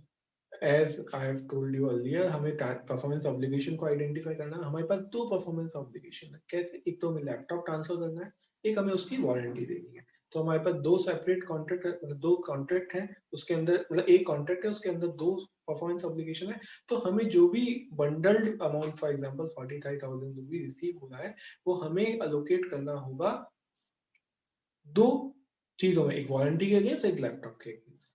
Second, customer does not have option to purchase separately, मतलब purchase customer के पास तो कोई option ही नहीं है कि ये तो इनबिल्ट ही है कि अगर आप लैपटॉप लोगे तो वारंटी तो इसके साथ आएगी ही आएगी। कस्टमर के पास कोई ऑप्शन नहीं है, he can not deny that कि मुझे वारंटी नहीं चाहिए। इस केस में क्या होगा कि उसको हमको रिकॉर्ड फॉर करना पड़ेगा एज पर इंड AS 37, क्योंकि मैं डिटरमाइन नहीं कर पाऊंगा कि मेरे को मेरी वारंटी की प्राइस क्या है या स्टैंड अलोन सेलिंग प्राइस क्या है, क्योंकि मेरे पास उसके बाद कस्टमर के पास ऑप्शन नहीं है to give up that warranty. A law that requires an entity to pay compensation if its product caused harm or damage does not give rise to performance obligation. Suppose every now and then we are eating chips and we are having the packet of Lay's in our hand. We throw it in the road, and as per the guidelines of the government, if any packet of Lay's is found on the road, 100 rupees penalty will be charged to Pepsi company. So can मतलब 100 मतलब sorry मतलब as per the guidance of the government, if Pepsi company clears the road and take the packet of the Lay's out of the road, in case customers throws them on the road, the government will pay them the whatever the amount has been agreed. So in such case, since the government is paying the amount as per the law to mitigate the damage, mitigate the environmental damage, mitigate the damage that can occur because of those conditions, does not give rise to a separate performance obligation for Pepsi, because it doesn't know whether the customer will throw that Lay's packet in the road or not. If it doesn't know that, it cannot have separate performance obligation, because one of the basic conditions to identify the revenue, that we should identify the performance obligation. Then the entity shall account for such obligation in accordance with Ind AS 37, that is provisions or contained liability, in case because if the suppose everybody is good enough and nobody is throwing such Lay's packet on the road, then how can Pepsi expect that it will receive such amount from the government? So these are the cases, and this is very important one. I think everybody needs to, everybody encounter this in their life or when we are doing accounting for revenue. कि मैंने कोई goods तो बेच दिए लेकिन मेरे customer के पास राइट है कि उनको वो रिटर्न कर दे इन केस कोई क्वालिटी मैटर हुआ है, इन केस स्पेसिफिकेशंस के अकॉर्डिंग नहीं है गुड्स, तो उस केस में आपको कैसे रिकॉर्ड फॉर करना पड़ेगा? उसमें है in some contracts an entity transfer control of a product to a customer and also grants the customer the right to return the product for various reasons and receive any combination of the following: full or partial refund of any consideration paid, for example 100, अगर उसको customer return कर दिया तो आपको क्या payment करना पड़ेगा? हो सकता है फुल 100 रुपीज पेमेंट करें या पार्शियल देना पड़े, हो सकता है condition as per the contract और कंडीशन 80 रुपीज करना। Second, a credit that can be applied against amount owed or that will be owed to the entity. Second is another product in exchange. ये तीनों conditions हो सकती है in case of right. The entity recognize revenue net of estimated returns. अब estimated returns कैसे calculate होंगे? Simple basis, past experience के basis पे आपको कैलकुलेट करना होगा कि मेरे को अगर मैं पूरे महीने में 10,000 गुड्स सप्लाई करता हूं तो उसमें से मेरे पास 100 गुड्स रिटर्न होते हैं ड्यू टू क्वालिटी डिफेक्ट, तो मुझे 100 गुड्स के लिए ऑलरेडी एक प्रोवाइड फॉर करना पड़ेगा कि मैं जब 10,000 गुड्स का रेवेन्यू रिकॉर्ड करूं तो मैं 100 गुड्स को नेट ऑफ करके रिकॉर्ड करूं, जो मेरा रिटर्न है उसको नेट ऑफ करके होगा। And now you will say suppose there is a new entity, how it will know कि मेरा पास्ट एक्सपीरियंस क्या है, मुझे कितने गुड्स रिटर्न होंगे। Then in that case management need to assess that on the basis of market practices, what are the normal circumstances in which goods are returned and when customer returns the good. Suppose management is not able to do that also कि यार हमारे पास तो कोई market circumstances भी नहीं है, हम पता ही नहीं कर रहे कि हमें कितने कुछ रिटर्न होंगे, तो इन सच केस आप पूरा रेवेन्यू रिकॉर्ड करो, क्योंकि आप एस्टिमेट ही नहीं कर पा रहे हो कितना होगा रिटर्न होगा। और जैसे ही पूरा रेवेन्यू रिकॉर्ड फॉर करोगे इन केस रिटर्न, तो आपको फिर रिफंड रेवेन्यू को लेस करके बताना होगा, एडजस्ट करना होगा। तो entity recognise revenue net of to this it recognise revenue for the sold product not expected to do return. For example in our case 10,000 goods थे, 100 रुपीस हमें एक्सपेक्टेड, 100 गुड्स हमें एक्सपेक्टेड था कि रिटर्न हो जाएंगे, तो 9,900 गुड्स हमें return नहीं होंगे, तो उसके लिए हमें तो रेवेन्यू रिकॉर्ड करना ही है। एक हमें रिफंड लायबिलिटी रिकॉर्ड करनी पड़ेगी 100 गुड्स के अगेंस्ट की, हमने एक तरफ रेवेन्यू रिकॉर्ड कर लिया, एक तरफ रिफंड लायबिलिटी रिकॉर्ड करेंगे। And asset initially measured at carrying amount of the inventory less cost of recovery and corresponding adjustment to cost of sales.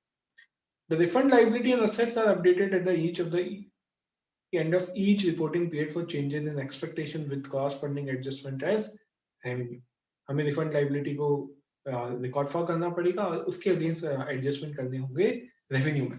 Exchanges by customer of one product for another of the same type, quality, condition and price are not considered returns for the purpose of Ind AS 115. As we often do, हम कोई भी cloth store पे जाके आते हैं, हम कोई T shirt या शर्ट परचेज करते हैं, हमें अगर वो साइज में कोई प्रॉब्लम होता है तो हम उसके अगेंस्ट में वापस वही टी शर्ट वगैरह ले आते हैं। तो can it be treated as exchange return of goods? No, it can not be treated as return of goods, क्योंकि उसके अगेंस्ट में सिमिलर गुड का एक्सचेंज हो गया है। अगर सिमिलर गुड्स का एक्सचेंज हो गया है तो Ind AS 115 में उसे आप रिटर्न नहीं मानते हैं, उसको आप नॉर्मल सेल ही कंसिडर करते हैं। One more important case that we face while recording the revenue is the principal versus agent consideration. कब कोई एंटिटी को प्रिंसिपल मानना है और कब कोई एंटिटी को एजेंट मानना है। तो indicators when an entity is principal, I am the principal agent. I think everybody is aware of what do you mean by principal and what do you mean by agent. तो principal को हमें कैसे identify करना है, उसका simple steps है। The entity is primarily responsible for fulfilling contract. Suppose एक contract enter हुआ है कस्टमर से, तो उसकी रिस्पॉन्सिबिलिटी किसकी है फुलफिल करने की? अगर जिसकी भी रिस्पॉन्सिबिलिटी है वो प्रिंसिपल है। This typically includes responsibility for acceptability of the specified good of services. कि customer, in case customer doesn't accept the goods provided by the party, who will be responsible? Principal will be responsible. The entity has inventory risk before the specified good or services has been transferred to the customer or after transfer of control to the customer. The entity has discretion in establishing price for the goods or services. अब हमें revenue कितना recognise करना है, क्या कौन कितना revenue recognise करेगा, principal कितना करेगा, एजेंट कितना करेगा। Revenue to be recognised by the principal is the gross amount to which the entity expects to be entitled, and agent the net amount that entity is entitled to retain for its services. Let me give you an example to clear this. For example, there is a book publisher. He sells his book to a bookstore. एक book store को उसने अपनी book बेच दी। Book store क्या करेगा? Ultimate customer को books sale out करेगा। तो in this case is the book store agent? क्या बुक स्टोर एक एजेंट है? Again we can check this. Who is responsible for selling the books to the customer? Book store is responsible. Who has the inventory risk? Book store is having the inventory risk because he has purchased those books from the book publisher, and he is having all the risk and responsibilities. He is having the inventory risk. Suppose he is not having book in the house, he has to return. मतलब customer will go back. He will not purchase. So in this case, the book seller, that is the shop that is selling the book, is not an agent, and suppose he purchased the books from the book publisher for 100 rupees, and he is having the discretion for selling the book to the customer at any price. Price cannot be determined by the book publisher. Suppose he purchases from it for 100 and sell it for 200, then this amount will be recorded. He will be considered as principal. Take the other scenario. Book publisher is giving his book to the book store and asking the bookstore, see, the price of the book is 100 rupees. You can sell it for a maximum of 110 rupees, and the number of copies you will sell, you will get 10 rupees for every copy sold. Now the bookstore is acting as a agent because he is not having any discretion in establishing the prices of the goods. He is not facing any inventory risk. Why he is not facing? Because he is just entitled to 10 rupees of the revenue, and whatever the books he is required will be supplied by the book publisher. And who is responsible for the fulfilling the contract? Book publisher is responsible for fulfilling the contract, because the customers will directly contact the book publisher. He will just sell give the books to bookstore, and bookstore will deliver it to final customer. So agent will record what will the bookstore will record for his revenue? That is 10 rupees difference between the price. And how the principal will record for the revenue? Principal will record for the gross amount to which the entity expects to be entitled. So I think as for the time, I have tried to discuss all the major or the complex issues that are being faced while implementing this Ind AS. And so I would like to thank all the members for attending this session, and my email ID and mobile number are visible on the screen. So if you have any query regarding this Ind AS, you can just pen it down to me on my mail or WhatsApp me on this number. This number is on WhatsApp also. So you can WhatsApp me. You will definitely receive a reply from me, and I will try to help you out for whatever understanding I am having regarding this Ind AS. And be rest assured that if I receive any query, you will receive the reply. Thank you very much, and thank you ICI branch for organizing such session. Thank you, Chairman sir, everyone. Thank you. So thank you very much, Shubham, for such a detailed insight on various issues and intricacies involved in Ind AS 115. This is definitely a complex Ind AS, and you have dealt with each and every aspect in detail. So this was really an informative session, and I hope all the participants are highly benefited from this knowledge. So as Shubham said, as any participant is having any query regarding this session, they can send the same to the email ID of Shubham, and we will be happy to answer them. And once again, very much thank you to Shubham for sharing his precious time and share knowledge with us. Thank you very much.